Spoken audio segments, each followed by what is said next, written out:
ভিডিওটা বড় করার জন্য মনে হয় ট্রিপল বারের অপশনটা চলে গিয়েছে।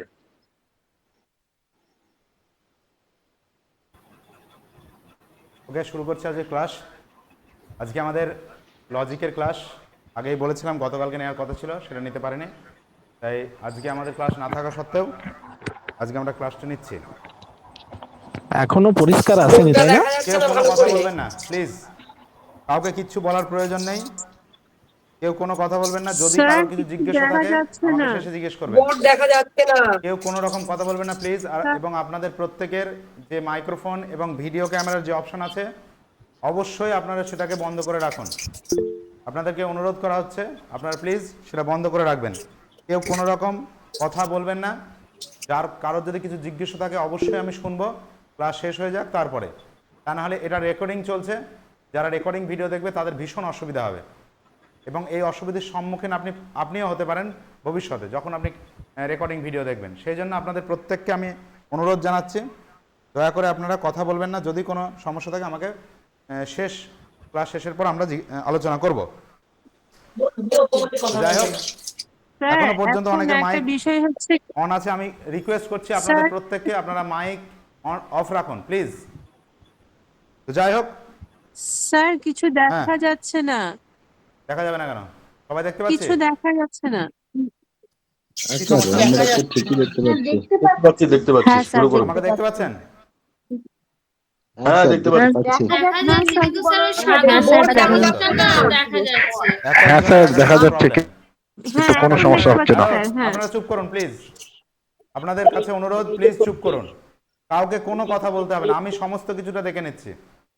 প্রথম বলে দিই, আমার যে 4K PTZ ক্যামেরা আমার সামনে লাগানো আছে তাতে কিছুটা ফগ জমেছে, ঠিক আছে, একটু কুয়াশা জমেছে। এই বর্ষার জন্য এটা হয়েছে। সেই জন্য আপনাদের কাছ থেকে আমি 5 মিনিট বা 10 মিনিট সময় চেয়ে নিয়েছিলাম। ওটা রিমুভ হতে কিছুটা সময় লাগে, তাই আপনাদের এই জায়গাটা যেটা একটু ঝাপসা লাগছে সেটা এক্ষুনি ক্লিয়ার হয়ে যাবে। সেই জন্য আমার ভিডিওটা নিতে বা রেকর্ডিংটা করতে একটু দেরি হচ্ছে, বা ক্লাসটা নিতে। তো ওটা এক্ষুনি চলে যাবে, এ নিয়ে আপনারা নিশ্চিন্তে থাকুন, ঠিক আছে? কোনো চিন্তার কোনো কারণ নেই। আর আপনাদেরকে আবারও বলছি, মাইক্রোফোনটা প্লিজ অফ রাখবেন। যদি কোনো জিজ্ঞাসা থাকে অবশ্যই আমি শুনবো, একটু লিখে রাখবেন। কোনো প্রশ্ন থাকলে আমি শেষে আলোচনা করব। তো যাই হোক, শুরু করছি আজকের ক্লাস।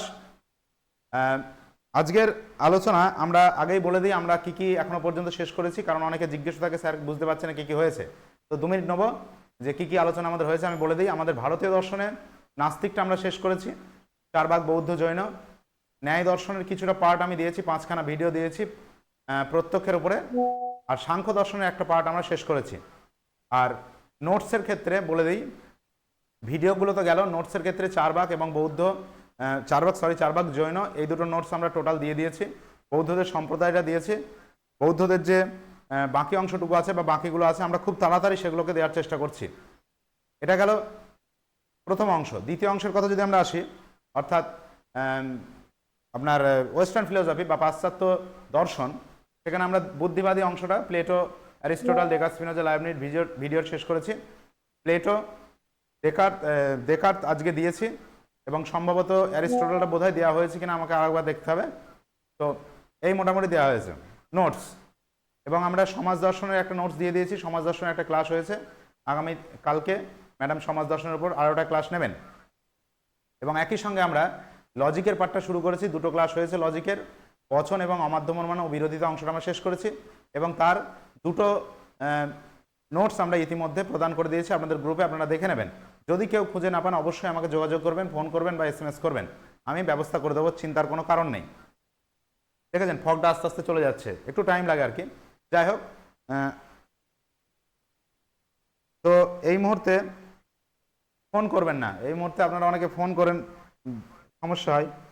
যাই হোক, তো বিষয়টা হচ্ছে এইগুলোই। আর সমাজ দর্শনের একটা নোট দিয়েছি বললাম, আর লজিকের নোটস আমি প্রদান করেছি। আমি যত শীঘ্র পারছি আপনাদেরকে বলছি, আজকে হচ্ছে সম্ভবত 20 তারিখ, আমি এই মাসের মধ্যে আমি যতটা পারবো আপনাদের নোটসগুলো প্রদান করে দেবো, বা আমার হয়তো সামনের মাসে 10 তারিখের মধ্যে আমি টোটাল নোটস আপনাদেরকে দিয়ে দেবো সব কিছুর উপরে। এবং ক্লাসগুলো তারপর পরে শেষ হবে। আমরা ক্লাস টার্গেট রেখেছি যে সামনের মাসে অর্থাৎ জুলাই মাসের মধ্যে টোটাল ক্লাস শেষ করব, এই টার্গেটে আমরা এগোচ্ছি। আমাদের হাতে প্র্যাকটিসের জন্য আমরা আগস্ট পুরোটা পাবো, চিন্তা করার কোনো কারণ নেই, এবং একই সঙ্গে আমাদের এমসিকিউ মক টেস্ট পাশাপাশি চলবে। তো আজকের আমাদের ক্লাসের আলোচ্য বিষয় হচ্ছে লজিকের পার্ট থেকে গ্রুপ 6 যেটা আমাদের আছে, গ্রুপ এফ, সেখান থেকে নিরপেক্ষ ন্যায়, বা আমাদের সিলেবাসে একদম যেটা আছে যে categorical syllogism, general rules and fallacies, solving problems and proving theorems concerning syllogism, অর্থাৎ নিরপেক্ষ ন্যায়ের উপর আমাদের আলোচনা আছে। তো সেই বিষয়টা আমরা আজকে আলোচনা করব, এবং এর আগের যে সমস্ত ভিডিওগুলো আমি প্রদান করেছি নিশ্চয়ই আপনারা দেখেছেন।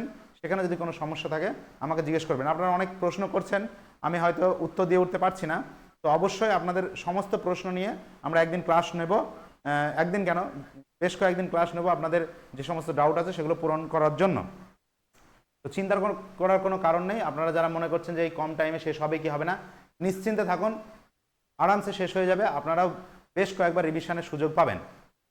তো আজকের আমাদের আলোচ্য বিষয় হচ্ছে নিরপেক্ষ ন্যায় বা ক্যাটাগরিক্যাল সিলোজিজম। তো সেখানে নিরপেক্ষ ন্যায় আলোচনা করার পূর্বে আমাদের আগেই জেনে নিতে হবে, এর আগের দিন যদি আমি আলোচনা করেছি যে অবরহ অনুমান এবং তাকে দুটো ভাগে ভাগ করা হয়, অমাধ্যম এবং মাধ্যম। তো গতদিনকে আমাদের অমাধ্যমটা আমরা কমপ্লিট করেছি। তো এবার আজকে মাধ্যমের পার্টে আসবো। তার প্রথমে হচ্ছে আমরা জানি মাধ্যম যে অনুমান বা মাধ্যম যে অবরহ অনুমান, সেখানে আমরা জানি সিদ্ধান্ত একটি থাকে এবং কমপক্ষে দুটি বচন থাকে বা দুটি হেতুবাক্য থাকে, বচন বলা ভুল, দুটি হেতুবাক্য বা আশ্রয় বাক্য থাকে, তারও বেশি থাকতে পারে। ঠিক আছে? তো মাধ্যম অনুমানে আমরা জানি প্রত্যেকেই যে কমপক্ষে দুটো হেতুবাক্য এবং একটি সিদ্ধান্ত দিয়ে মাধ্যম অনুমান গঠিত হয়। তো সেই মাধ্যম অনুমানের একটি বিশেষ গুরুত্বপূর্ণ ভাগ হচ্ছে নিরপেক্ষ ন্যায়। ঠিক আছে? ন্যায় আমি বলবো, নিরপেক্ষ ন্যায় না, ন্যায়। এই ন্যায়কে আমরা জানি দুটো ভাগে ভাগ করা হয়। যদি আমি ন্যায়কে আলোচনা করি, ন্যায়কে দুটো ভাগে ভাগ করা হয়, একটাকে বলে অমিশ্র, একটা অমিশ্র, আর একটা হচ্ছে মিশ্র, একটা অমিশ্র আর একটা মিশ্র। ঠিক আছে? তো অমিশ্রতে কি? অমিশ্র হচ্ছে সেই সমস্ত ন্যায় যেখানে তার প্রত্যেকটি বচন বা যে সমস্ত হেতুবাক্য সিদ্ধান্ত প্রত্যেকটি একই ধরনের বচন হয়। অর্থাৎ যদি নিরপেক্ষ ন্যায় বলে, সেক্ষেত্রে নিরপেক্ষ ন্যায় একটি হচ্ছে অমিশ্র ন্যায়, সেখানে তিনটি বচন নিরপেক্ষ ন্যায়ের থাকে আমরা জানি, সেখানে তিনটি বচনে নিরপেক্ষ বচন হয়, এটা আমরা জানি। এবং একই সঙ্গে প্রাকল্পিক যদি বলি, প্রাকল্পিক যুক্তি, সেখানে তিনটে বচনই প্রাকল্পিক থাকে। বৈকল্পিক যুক্তি যদি আমি বলি, সেখানে তিনটি বচনই বৈকল্পিক থাকে। এটা হচ্ছে অমিশ্র ন্যায়ের ভাগ গেল। অমিশ্র ন্যায়কে তিনটে ভাগে ভাগ করা যাচ্ছে, নিরপেক্ষ ন্যায়, প্রাকল্পিক ন্যায় এবং বৈকল্পিক ন্যায়। আর মিশ্রটা হচ্ছে এটাও তিনটে ভাগ আছে, যেখানে আশ্রয় বাক্য এবং সিদ্ধান্ত মিশিয়ে থাকে মিনস সেখানে বচনগুলো বা বাক্যগুলো মিশিয়ে থাকে, অর্থাৎ কোনো একটি হয়তো প্রাকল্পিক আছে, কোনো নিরপেক্ষ আছে, এইরকম থাকে। ঠিক আছে? বা সংযোগিক, বৈকল্পিক, এইসব মিশিয়ে থাকে। তো সেক্ষেত্রে আমরা এর তিনটে ভাগ পাই। এক নাম্বার হচ্ছে আপনার প্রাকল্পিক নিরপেক্ষ ন্যায়, যাকে আমরা এমপি বলি বা এমটি বলি। দুই নাম্বার হচ্ছে আপনার বৈকল্পিক নিরপেক্ষ ন্যায়, যেটাকে আমরা বলি ডিএস বা ডিসজাংটিভ সিলোজিজম। আর একটা হচ্ছে আপনার দ্বিকল্প ন্যায়, দ্বিকল্প বা ডিলেমা। তো এই যে পার্টটি, এই যে মিশ্র ন্যায়ের পার্টটি, এটা আমাদের একটা অংশ আছে, আমরা পরে আলোচনা করব। এটা ওই যে আপনার এখানে আছে ওই হাইপোথেটিক্যাল, ডিসজাংটিভ সিলোজিজম, ডিলেমা, এই সমস্ত বিষয় নিয়ে পরের পার্টে আমরা আলোচনা করব। তো আজকে আমাদের মূল আলোচ্য বিষয় হবে নিরপেক্ষ ন্যায়, অর্থাৎ অমিশ্র ন্যায়ের প্রধান যে ভাগ, অর্থাৎ নিরপেক্ষ ন্যায়, প্রাকল্পিক ন্যায় এবং বৈকল্পিক ন্যায়। আমাদের আজকে আলোচ্য বিষয় হবে অমিশ্র ন্যায়ের নিরপেক্ষ ন্যায়, এই অংশটি। ওকে? তো চলুন শুরু করা যাক।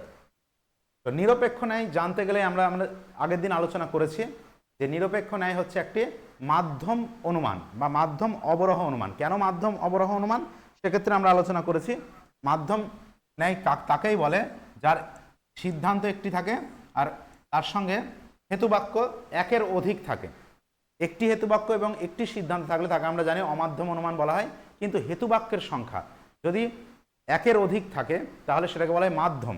এবং আমরা জানি যুক্তির দুটি অংশ, একটাকে বলা হয় আশ্রয় বাক্য এবং আর একটা হচ্ছে সিদ্ধান্ত। সুতরাং মাধ্যম অনুমানে আমরা জানলাম যে কমপক্ষে তিনটে বচন থাকবে, তিনের অধিকও থাকতে পারে, কিন্তু তিনটে হচ্ছে কমপক্ষে বচন থাকবে, যার মধ্যে একটি সিদ্ধান্ত আর বাকিগুলো হচ্ছে হেতুবাক্য বা আশ্রয় বাক্য বা যুক্তিবাক্য, প্রেমিস বলা হয়, আর এটা কনক্লুশন বলা হয়। তো যাই হোক, যে মাধ্যম অনুমানের বা মাধ্যম অবরাহ অনুমানের একটি মাত্র সিদ্ধান্ত থাকে এবং দুটি হেতু বাক্য বা আশ্রয় বাক্য থাকে, সেই মাধ্যম অনুমানকে আমরা জানি বলা হয় ন্যায়। ঠিক আছে, আজকে যেহেতু আমাদের আলোচ্য বিষয় নিরপেক্ষ ন্যায় বা ক্যাটাগরিক্যাল সিলোজিজম, তো সেক্ষেত্রে আমরা দেখব এই তিনটে যে বচন থাকে, এই তিনটে বচনের প্রত্যেকটিই হয় নিরপেক্ষ বচন, অর্থাৎ এটাও নিরপেক্ষ বচন হবে, এটাও নিরপেক্ষ বচন হবে, অর্থাৎ এ ই আই ও এই চারটে বচনের মধ্যেই থাকবে। নিরপেক্ষ বচনগুলোই সাজিয়ে গুছিয়ে হয়। অর্থাৎ আমরা শিখলাম নিরপেক্ষ ন্যায় হচ্ছে তাকেই বলে যে ন্যায়ের তিনটে বচনই নিরপেক্ষ বচন থাকে। ওকে, এইবার আমরা আলোচনা করব নিরপেক্ষ বচন যেটা আছে সেই নিরপেক্ষ বচনে আমাদের কি কি লাগবে, মানে নিরপেক্ষ ন্যায় আমাদের কি কি লাগবে।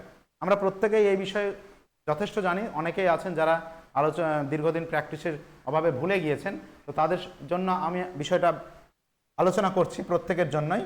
তো সেটা হচ্ছে নিরপেক্ষ ন্যায়ের প্রথম কথা হচ্ছে প্রথমটাকে বলে প্রধান আশ্রয় বাক্য, দ্বিতীয়টাকে অপ্রধান এবং তৃতীয়টাকে বলে সিদ্ধান্ত। তো এক্ষেত্রে আমরা জানি নিরপেক্ষ ন্যায়ের প্রথম যে বৈশিষ্ট্য সেটা হচ্ছে তিনখানা কিন্তু বচন থাকতে হবে। নিরপেক্ষ ন্যায় কমপক্ষে তিনটে বচন থাকতে হবে, মানে কমপক্ষে মানে তিনটে বচনে থাকতে হবে, তার কিন্তু কম থাকলে হবে না। এবং একই সঙ্গে বচন থাকবে হচ্ছে আপনার তিনটে বচন, এবং একই সঙ্গে তিনটে কিন্তু আপনার পদও থাকে, পদ, এবং সেগুলোর নামও আমরা জানি। বচনের তিনটে নাম বললাম, প্রধান আশ্রয় বাক্য, এটা প্রধান, এটা অপ্রধান, এটা সিদ্ধান্ত। ঠিক আছে, প্রধান হেতু বাক্য আমরা বলে থাকি। তো সেক্ষেত্রে তিনটে বচন এবং একই সঙ্গে তিনটে পদ থাকে, আমরা জানি পক্ষপদ, সাধ্যপদ এবং হেতুপদ। এখন যেহেতু এগুলো একটা নিরপেক্ষ বচন, তাই নিরপেক্ষ বচনের এখানে সাবজেক্ট থাকে, এখানে প্রেডিকেট থাকে, আমরা সকলেই জানি নিরপেক্ষ বচন নিয়ে আমরা আলোচনা করেছি।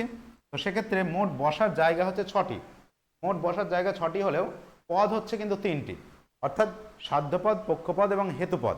এই তিনটে পদ নিরপেক্ষ ন্যায়ে দুবার করে বসবে, অর্থাৎ হেতুপদ দুবার বসবে, সাধ্যপদ দুবার বসবে এবং পক্ষপদ দুবার বসবে। এগুলো খুব বেসিক আলোচনা, আমরা সবাই জানি। তো সেক্ষেত্রে আমরা এটাও জানি যে এই যে সিদ্ধান্ত, এই সিদ্ধান্তের যে উদ্দেশ্য পদ অর্থাৎ সাবজেক্ট, এটাকে আমরা জানি এটাকে বলা হয় পক্ষপদ, তাই না?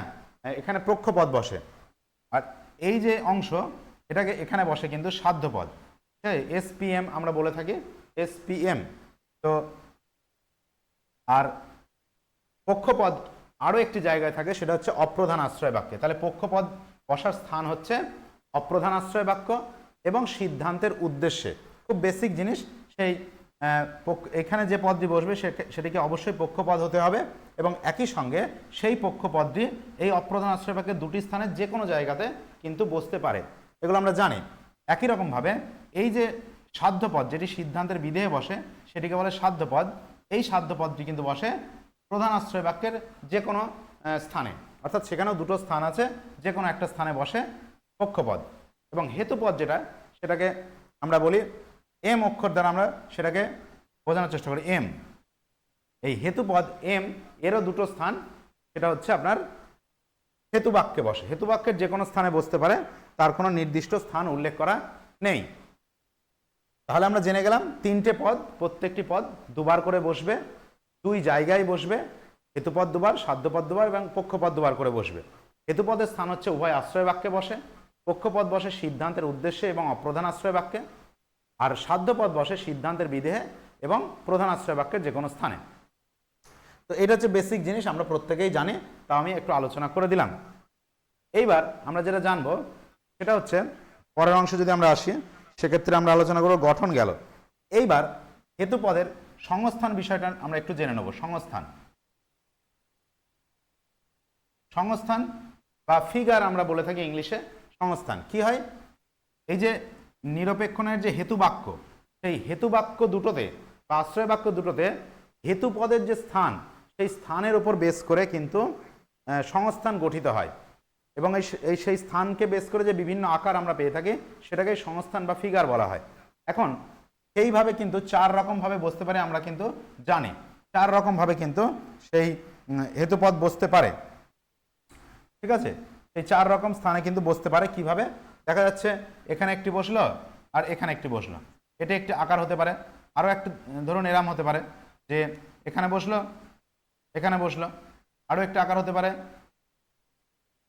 এখানে বসছে এবং এখানে বসছে। আরেকটা আকার হতে পারে যে এখানে বসবে আর এখানে বসবে। তো এই 4 রকমভাবে আমরা প্রত্যেকে জানি যে হেতুপদ বসতে পারে, অর্থাৎ প্রধানাশ্রয় বাক্যের উদ্দেশ্যে, অপ্রধানাশ্রয় বাক্যের বিধেয়ে, উভয় আশ্রয় বাক্যের উদ্দেশ্য স্থানে, উভয় আশ্রয় বাক্যের বিধেয় স্থানে এবং প্রধানাশ্রয় বাক্যের বিধেয় এবং অপ্রধানাশ্রয় বাক্যের উদ্দেশ্য স্থানে এই 4 রকমভাবে কিন্তু হেতুপদ উভয় আশ্রয় বাক্যে বসতে পারে। এটা আমরা সকলেই জানি। এবং এই যে বসেছে তার উপর বেস করে একটা যে আকার, এই যে হেতুপদ এই স্থানে আর এই স্থানকে যদি আমি যোগ করে দিই, তাহলে সেক্ষেত্রে কিন্তু যে আকারটি গঠিত হচ্ছে, এই যে একটা আকার গঠিত হলো, বা এখানে হেতুপদ দুটোকে যদি আমি অ্যাড করে দিই, এখানে হেতুপদ যদি দুটোকে অ্যাড করে দিই, বা এখানে যদি হেতুপদ দুটো অ্যাড করে দিই, তাহলে কিন্তু একটা আমরা আকার পাচ্ছি। ঠিক আছে, 4 ধরনের আকার পাচ্ছি। এই 4টে আকারকেই বলা হয় সংস্থান, অর্থাৎ ফিগার। ঠিক আছে, তো আমরা জানি নিরপেক্ষ ন্যায় এই 4 রকমের সংস্থানই থাকে। তার মধ্যে এই প্রথমটাকে বলা হয় প্রথম সংস্থান, এটিকে বলা হয় দ্বিতীয় সংস্থান, না সরি এটা দ্বিতীয় না, এটা হচ্ছে দ্বিতীয় সংস্থান, এটি হচ্ছে তৃতীয় এবং এটি হচ্ছে চতুর্থ।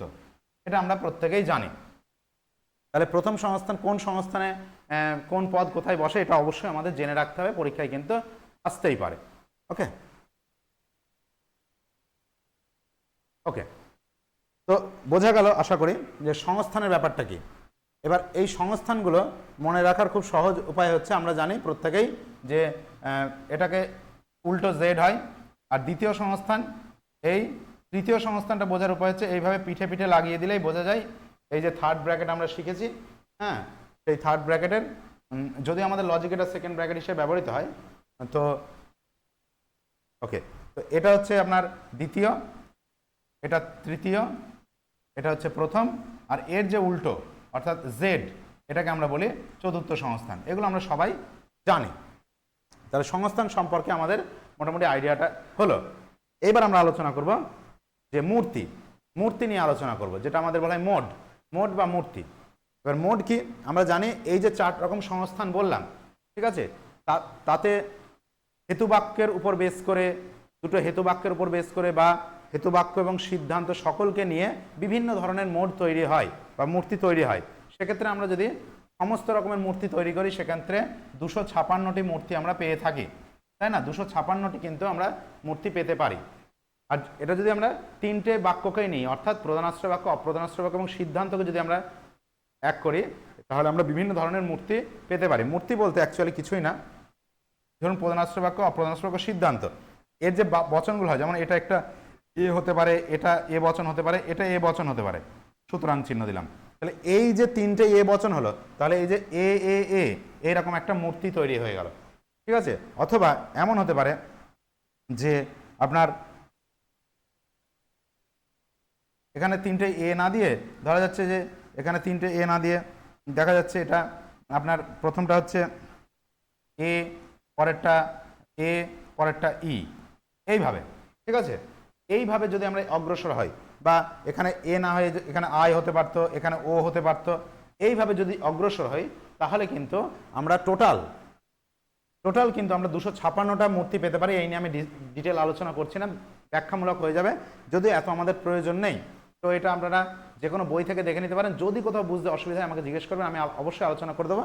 তো এখানে কি করা হয় যে দুটো আশ্রয় বাক্যকে দেখুন সেম রেখেছি, কিন্তু এখানে শেষ পর্যন্ত আমরা এই 4টে বচনকে চেঞ্জ করে দিচ্ছি, একটা একরকম আনছি। ঠিক আছে, এটা প্রথম সংস্থান অনুযায়ী যদি আমরা আলোচনা করি, তো প্রথম সংস্থানেই আমরা এটা নিয়ে আলোচনা করলাম।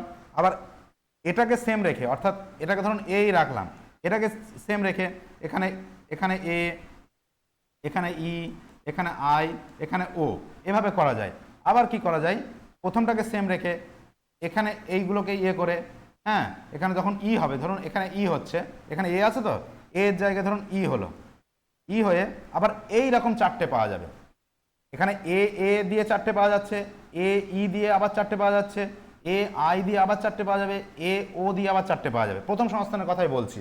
আবার এই অংশটা চেঞ্জ করলে এ ই আই ও এখানে যদি চেঞ্জ করি, তাহলে এইভাবে যদি আমরা অগ্রসর হই, প্রথম সংস্থানে কিন্তু আমরা 64টা মূর্তি কিন্তু পেয়ে যাব। প্রথম সংস্থানে টোটাল মূর্তি পেয়ে যাবো 64টা। ঠিক আছে, তাহলে 4টে সংস্থানে গিয়ে দাঁড়াবে 64 ইন্টু 4 ইজ ইকুয়াল টু হয়ে যাবে আপনার কতগুলো, 256টা, এইটা হয়ে যাবে। ঠিক আছে। তো যাই হোক, আমরা ব্যাপক অর্থে যদি ধরি তো এই 256টা মূর্তি কিন্তু আমরা পেতে পারি। ঠিক আছে, এর ডিটেল অ্যানালিসিস আপনারা যে কোনো হায়ার সেকেন্ডারি বা শুক্লা চক্রবর্তীর বইটা দেখে নেবেন, পেয়ে যাবেন। এ নিয়ে আমি বিস্তারিত আর বলছি না। তাহলে টোটাল যদি আমরা 4টে সংস্থানের মূর্তি বিচার করি তাহলে সেক্ষেত্রে 256টি মূর্তি কিন্তু পাওয়া যায়। কিন্তু যদি আমরা দুটো আশ্রয় বাক্যের উপর আলোচনা করি, সিদ্ধান্তকে যদি বাদ দেওয়া হয় সেক্ষেত্রে আমরা 64টা মূর্তি পেতে পারি, এটা আমরা কিন্তু জানি। ঠিক আছে, এইবার আমাদের যেটা মেন জানতে হবে সেটা হচ্ছে বৈধ মূর্তি। এটা আমি অবশ্যই আপনার প্রথমে গতানুগতিক বা ট্র্যাডিশনাল লজিক নিয়ে আলোচনা করব, তারপর আমি মডার্ন লজিকে যাব। তো প্রথমে আমরা যদি আলোচনা করি 64টা মূর্তি এমনি উভয় আশ্রয় বাক্যের উপর বেস করে আমরা পেতে পারি। এইবার আমরা যদি শুধুমাত্র বৈধ মূর্তিগুলোর কথা বলি, দুটো আশ্রয় বাক্য এবং একটি সিদ্ধান্তের উপর বেস করে, তাহলে সেক্ষেত্রে আমরা টোটাল 19খানা বৈধ মূর্তি পেতে পারি।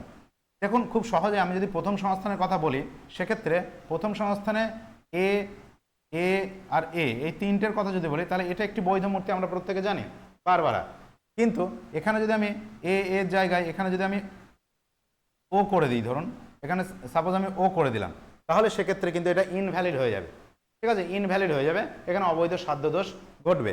কারণ কি? কারণ দেখুন এখানে পি বসবে আর এখানে পি বসবে, এখানে কিন্তু পি ব্যাপ্য হবে না, এখানে কিন্তু পি ব্যাপ্য হয়ে যাবে। তাহলে এই মূর্তিটা প্রথম সংস্থানে অবৈধ হয়ে যাচ্ছে। তো এইভাবে প্রথম সংস্থানে টোটাল যে 64টা মূর্তি পাওয়া যাচ্ছিল তার মধ্যে 4খানা মূর্তি বৈধ হবে। ঠিক আছে, যদি আমরা শুধুমাত্র বৈধ মূর্তিগুলোর কথা বলি তো টোটাল প্রথম সংস্থানে 4টে মূর্তি আমরা বৈধ পাবো। ঠিক আছে, তো সেইগুলো কি কি আমরা আমাদের প্রত্যেককে জানতে হবে। প্রত্যেকটা সংস্থানে কটা করে মূর্তি আছে, টোটাল মূর্তি বৈধ মূর্তির সংখ্যা আমরা জানি। টোটাল বৈধ মূর্তির সংখ্যা আমরা জানি যে 19খানা কিন্তু টোটাল বৈধ মূর্তি আমাদের আছে গতানুগতিক যুক্তিবিজ্ঞান অনুযায়ী। ঠিক আছে, গতানুগতিক যুক্তিবিজ্ঞান অনুযায়ী আমরা টোটাল 19খানা বৈধ মূর্তি কিন্তু পেয়ে যাব। তো সেই 19খানা বৈধ মূর্তি 4টে সংস্থানে যদি বিচার করা হয় তাহলে আমরা জানি প্রত্যেকেই যে প্রথম সংস্থানে আছে 4টি, দ্বিতীয় সংস্থানেও 4টি, তৃতীয় সংস্থানে 6টি এবং চতুর্থ সংস্থানে হচ্ছে 5খানা। এই কটা মূর্তি কিন্তু ভ্যালিড হবে। বাকি সমস্ত যে মূর্তিগুলো আছে 256টার মধ্যে বাকি 19টা বাদ দিয়ে বাকি যা আছে সব ইনভ্যালিড মূর্তি, কিছু না কিছু দোষ ঘটবে। এইবার আমরা আলোচনা করব এই সমস্ত মূর্তিগুলোর নাম আপনাদের প্রত্যেকেরই মুখস্থ, কারণ সকলেই দর্শনের স্টুডেন্ট, সকলেই জানেন। তো আমি বলে দিই, বারবারা, সেলারেন, ড্যারিয়াই, ফেরিও। এই 4টে হচ্ছে বারবারা, সেলারেন, ড্যারিয়াই, ফেরিও, সেজারে, কামেস্ট্রিস, ফ্যাস্টিনো, বারোকো, ডারাপ্টি, ডিসামিস, ড্যাটিসি, ফিলাপ্টন, বোকার্ডো, ফেরিসন আর ব্রাহ্মান্টিপ, কামেনেস, ডিমারেস, প্রেসাপো, প্রেসিসন। এই যে 19খানা বৈধ মূর্তির কিন্তু নাম আপনাদের অবশ্যই মনে রাখতে হবে, কারণ কোনো একটা পার্টিকুলার মূর্তি তুলে দিয়ে আপনাকে জিজ্ঞেস করতে পারে এটি কোন সংস্থানের বৈধ মূর্তি। সেক্ষেত্রে আপনার এই 19খানা বৈধ মূর্তির নাম আশা করি আপনাদের প্রত্যেকের মনে আছে, তবু এটা কিন্তু জেনে রাখতে হবে। তাহলে এই গেল 19খানা বৈধ মূর্তি। এইবার যদি আমরা এই 19খানা বৈধ মূর্তির মধ্যে আমরা যদি এবার গতানুগতিক যুক্তি বাদ দিয়ে আমরা যদি এবার নব্য যুক্তিবিজ্ঞানে আসি, সেখানে 4খানা মূর্তি আছে যেগুলোকে তারা ইনভ্যালিড বলে। কিসের ওপর বেস করে? কারণ গতানুগতিক যুক্তিবিজ্ঞানে একটি বিশেষ নিয়মের কথা বলা হয়েছে। সেই নিয়মটা আলোচনার আগে আমরা নব্য যুক্তিবিজ্ঞান বা গতানুগতিক যুক্তিবিজ্ঞানে যে 10খানা নিয়ম আমাদের মেনে চলতে হয়, সেই 10টা নিয়মে কিন্তু ঠোঁটস্থ রাখতে হবে। ঠিক আছে, সেই 10টা নিয়মের প্রথম নিয়মে কিন্তু বলা হচ্ছে যে কোনো একটি বৈধ নিরপেক্ষ ন্যায়ের 3টি বচন বা 3টি বচন থাকবে, তার বেশিও না কমও নয়। কোনো কোনো জায়গায় 3টে পদ, এটাও কিন্তু প্রথম নিয়মে বলা হয়, কোনো কোনো গ্রন্থে আমি দেখেছি। তো এই বচন হবে না পদ হবে, এটা কিন্তু একটা খুবই আপনার বিতর্কমূলক প্রশ্ন। সুতরাং এই প্রশ্নে না গিয়ে আপনি বলতেই পারেন যে বেশিরভাগ ক্ষেত্রে দেখবেন 3টে পদের কথা বলা আছে প্রথম নিয়মে, কোনো কোনো গ্রন্থে দেখবেন 3টে বচনের কথা বলা আছে। তো আমি 3টে পদের কথাই আলোচনা করছি, যে প্রথম নিয়মে কিন্তু বলা হয়েছে 3খানা পদ থাকবে। হ্যাঁ, প্রথম নিয়মে বলা হয়েছে 3টে পদ থাকবে, 3টে পদ থাকবে। দ্বিতীয় নিয়মে বলা হচ্ছে 3টে বচন থাকবে, 3টে বচন। প্রথম নিয়ম অনুযায়ী 3খানা পদ থাকবে, তার বেশিও নয় কমও নয়। তাহলে প্রথম নিয়মে যে 3টে, একটু সমস্যা হচ্ছে চোখে।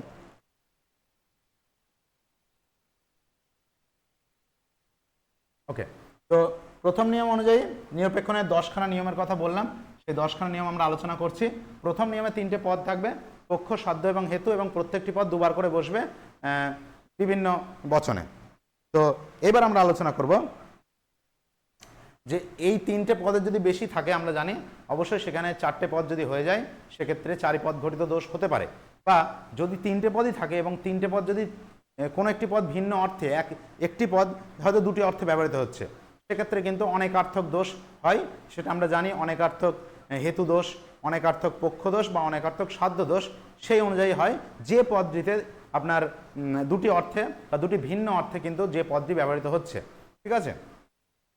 সেক্ষেত্রে কিন্তু এই প্রথম নিয়মটি লঙ্ঘন করলে সেই দোষটি কিন্তু দেখা যাবে, বা এখানে আমরা চতুষ্পদী দোষ বা চার পদ ঘটিত দোষ বলে থাকি। দ্বিতীয় নিয়ম হচ্ছে আপনার তিনটে বচন থাকবে, তিনটে বচনের বেশিও থাকবে না, কমও থাকবে না, ঠিক আছে। আমরা জানি নিরপেক্ষ ন্যায় গঠন করতে গেলে মিনিমাম তিনখানা বচনের প্রয়োজন। সেক্ষেত্রে যদি দুটো হয়ে যায় তাহলে সেক্ষেত্রে কিন্তু আপনার অমাধ্যম অনুমান হয়ে যাবে, ঠিক আছে। সেক্ষেত্রে ন্যায়টি গঠিতই হবে না। তাই এই দুটো মেন নিয়মকে বলা হয় গঠন সংক্রান্ত নিয়ম। গঠন সংক্রান্ত কিন্তু নিয়ম বলা হচ্ছে এই দুটো নিয়মকে, অর্থাৎ এই দুটো নিয়ম অ্যাকচুয়ালি বচন ন্যায়টি গঠিত হওয়ার ক্ষেত্রে ব্যবহৃত হয়। এরপরে যদি আমি আলোচনা করি 3 নম্বর নিয়ম, সেখানে 3 নম্বর নিয়ম ভেরি ভেরি ইম্পর্টেন্ট, আমরা প্রত্যেকেই জানি। এটা হচ্ছে হেতুপদ সংক্রান্ত নিয়ম, ঠিক আছে। হেতুপদ সংক্রান্ত নিয়মে মাইনর টার্ম বলা হয় হেতুপদকে। তো সেক্ষেত্রে হেতুপদ সংক্রান্ত নিয়মে আমরা জানি, মিডল টার্ম বলা হয়, মিডল টার্ম, আমি ভুল বলছি একটু, হেতুপদকে মিডল টার্ম বলা হয়, মধ্যপদ হেতুপদ। তো সেক্ষেত্রে হেতুপদ সংক্রান্ত নিয়ম তৃতীয় নিয়মটি যে হেতুপদকে উভয় আশ্রয় বাক্যে অন্তত একবার ব্যাপ্য হতেই হবে। ওকে, অর্থাৎ আমরা জানি নিরপেক্ষ ন্যায়ের যে তিনটে বচন থাকে, যদি আমি ধরি এখানে এটা প্রথম সংস্থান, তাহলে সেক্ষেত্রে এই প্রধান আশ্রয় বাক্য এবং অপ্রধান আশ্রয় বাক্যে হেতুপদ যেখানে বসবে, হেতুপদ ধরা যাচ্ছে এখানে বসলো আর এখানে বসলো প্রথম সংস্থানে, তাহলে দেখুন প্রথম সংস্থানে এই পদটি আর এই পদটি ব্যাপ্য হবে, ঠিক আছে। এখানে দেখা যাচ্ছে হেতুপদ কোথাও ব্যাপ্য হয়নি, এখানে বসার জন্য ব্যাপ্য হয়নি। ধরা যাক এটা এ বচন হয়েছে, এটাও এ বচন, আর এটা হচ্ছে আপনার এটাও এ বচন, তাহলে দেখা যাচ্ছে হেতুপদ কিন্তু উভয় আশ্রয় বাক্যের কোথাও ব্যাপ্য হয়নি। সেক্ষেত্রে তৃতীয় নিয়মটি লঙ্ঘন হবে, কারণ তৃতীয় নিয়মে বলা আছে হেতুপদকে উভয় আশ্রয় বাক্যে অন্তত একবার ব্যাপ্য হতে হবে। আমি একটু ফাস্ট বলছি, কিছু করার নেই, সময় আমাদের হাতে খুব কম, সময় থাকলে আরও স্লো ব্যাপারটাকে বোঝানো যেত। তো যাই হোক, হেতুপদকে উভয়, আপনারা আশা করি বুঝতে পারছেন, যদি বুঝতে না পারেন আমাকে একটু বলবেন যে একটু বেশি তাড়াতাড়ি হয়ে যাচ্ছে কিনা। তো হেতুপদকে উভয় আশ্রয় বাক্যে দুবার ব্যাপ্য হতে হবে, মিনিমাম একবার ব্যাপ্য হতে হবে। যদি একবারও না হয় তাহলে কিন্তু সমস্যা হয়ে যাবে, এবং সেক্ষেত্রে অব্যাপ্য হেতু দোষ এটি কিন্তু তৃতীয় নিয়ম লঙ্ঘন করলে ঘটবে। এবার আমরা আলোচনায় আসবো 4 নম্বরে। 4 নম্বর নিয়ম যদি লঙ্ঘন করে সেক্ষেত্রে আমরা জানি দুটো দোষ হয়, অবৈধ সাধ্য দোষ এবং অবৈধ পক্ষ দোষ। নিয়মটাই কি বলা আছে? নিয়মটিতে বলা আছে যে পদ হেতুবাক্যে ব্যাপ্য হয়নি সেই পদ সিদ্ধান্তে ব্যাপ্য হতে পারবে না, ঠিক আছে। যে পদ আশ্রয় বাক্য বা হেতুবাক্যে ব্যাপ্য হয়নি সেই পদ সিদ্ধান্তে ব্যাপ্য হতে পারবে না। আবর্তন করার সময় আমি এটা আলোচনা করছিলাম একবার, যে আবর্তনের চতুর্থ নিয়মে কিন্তু সেটাই বলা আছে, যে পদ আবর্তনীয় বচনে ব্যাপ্য হয়নি সেই পদ আবর্তিত বচনে ব্যাপ্য হতে পারবে না। এখানে নিরপেক্ষ ন্যায় বলা আছে যে পদ আশ্রয় বাক্যে বা হেতুবাক্যে ব্যাপ্য হয়নি। ধরা যাক আমরা জানি এটা নিরপেক্ষ ন্যায় যদি আমি গঠন করি, সেক্ষেত্রে এটা যদি আপনার দ্বিতীয় সংস্থান হয় এবং দ্বিতীয় সংস্থানের এটা যদি এ, এটা যদি আপনার ই, এবং এটা যদি আপনার ই করলে তো হবে না, এটা ধরুন আই করলাম,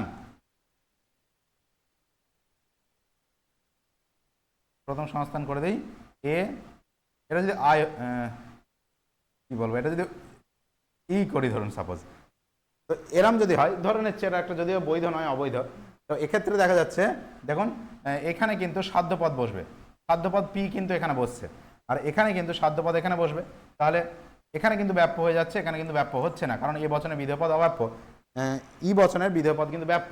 সুতরাং এখানে ব্যাপ্য হয়নি কিন্তু এখানে ব্যাপ্য হয়ে গিয়েছে, অর্থাৎ চতুর্থ নিয়ম এখানে কিন্তু লঙ্ঘিত হয়েছে, কারণ বলা আছে যে পদ আশ্রয় বাক্যে ব্যাপ্য হয়নি সেই পদ সিদ্ধান্তে ব্যাপ্য হতে পারবে না, কিন্তু এখানে কিন্তু ব্যাপ্য হয়ে গেছে। সুতরাং এখানে কিন্তু অবৈধ সাধ্য দোষ ঘটেছে। পক্ষপদ যদি এরকম হয় তাহলে অবৈধ পক্ষ দোষ হবে, আমরা জানি। সুতরাং চতুর্থ নিয়ম লঙ্ঘন করলে কিন্তু দুটো দোষ হয়, অবৈধ সাধ্য দোষ বা অবৈধ পক্ষ দোষ, এটা আমরা জানি। এবার পঞ্চম নিয়মে বলা হচ্ছে যে উভয় আশ্রয় বাক্য যদি নঙর্থক হয় তার থেকে কোনো বৈধ সিদ্ধান্ত পাওয়া যাবে না। অর্থাৎ নিরপেক্ষ ন্যায় যদি দেখা যায় যে দুটো আশ্রয় বাক্য আছে, দুটো আশ্রয় বাক্য হয়তো ই বা ও, এখানেও দেখা যাচ্ছে ই বা ও, সেক্ষেত্রে আপনার কিন্তু কোনো বৈধ সিদ্ধান্ত পাওয়া যাবে না। তারও বিভিন্ন কারণ আছে, ডিটেল কারণ। কারণ একটাই, যে আমি ছোট্ট করে বলে দিই, কারণ হচ্ছে যদি নঙর্থক বচন হয় তাহলে কিন্তু হেতুপদ, যাকে আমরা এই ঘটকের সঙ্গে তুলনা করি, তো হেতুপদ কী করে, সাধ্যপদের সঙ্গে এখানে ধরুন আছে এম, আর এখানেও ধরুন আছেন এম, ঠিক আছে, এখানেও এম, এখানেও এম, আর এখানে আছে পি, এখানে আছে এস, এরকম যদি হয় তাহলে এখানে হেতুপদ সাধ্যপদের সঙ্গে কোনো রিলেশন ঘটাতে পারছে না, এখানে হেতুপদ পক্ষপদের সঙ্গে কোনো রিলেশন ঘটাতে পারছে না, কারণ নঙর্থক হচ্ছে যেহেতু দুটো বচনে, সেহেতু কোনো সিদ্ধান্তে সে কিন্তু পক্ষপদ আর হেতু সাধ্যপদের মধ্যে কোনো সম্পর্ক ঘটাতে পারবে না। সেই জন্য উভয় আশ্রয় বাক্য যদি নঙর্থক হয় তার থেকে কোনো বৈধ সিদ্ধান্ত পাওয়া যাবে না। ঠিক আছে, এবার আমাকে একবার আমি একটা জায়গায় ইন্টারভিউ দিতে গিয়েছিলাম, ওই কোনো স্কুলে সেই কি বলে ওগুলোকে, ওই যারা বিএড করার জন্য যায় সেই জায়গাটা ফাঁকা হয়ে যায়, তার জায়গায় অনেক নিয়োগ করে, কি বলে ওটাকে ভুলে যাচ্ছে, যাই হোক। তো ওই জন্য আমি ইন্টারভিউ দিতে গিয়েছিলাম, আমাকে এক জায়গায় প্রশ্ন করেছিল যে অবৈধ সাধ্যদোষ কেন হয়, এরকম একটা প্রশ্ন আমাকে করেছিল। তো আমি তো বললাম যে এরকম আপনার 4 নম্বর নিয়ম লঙ্ঘিত হচ্ছে, তো সেটা তো আমরা সবাই জানি, তার অন্তর্নিহিত ব্যাখ্যা কি, সেই অন্তর্নিহিত ব্যাখ্যাটাও আমি একটু পরে আপনাদের সঙ্গে আলোচনা করব। তো যাই হোক, তো এই হচ্ছে আপনার নঙর্থক আশ্রয় বাক্য জনিত দোষ বা উভয় আশ্রয় বাক্য নঙর্থক জনিত দোষ। তো এইরকম যদি হয় 5 নম্বর নিয়ম কিন্তু লঙ্ঘন করবে, অর্থাৎ উভয় আশ্রয় বাক্য যদি নঙর্থক হয় তার থেকে কোনো বৈধ সিদ্ধান্ত কিন্তু পাওয়া যাবে না।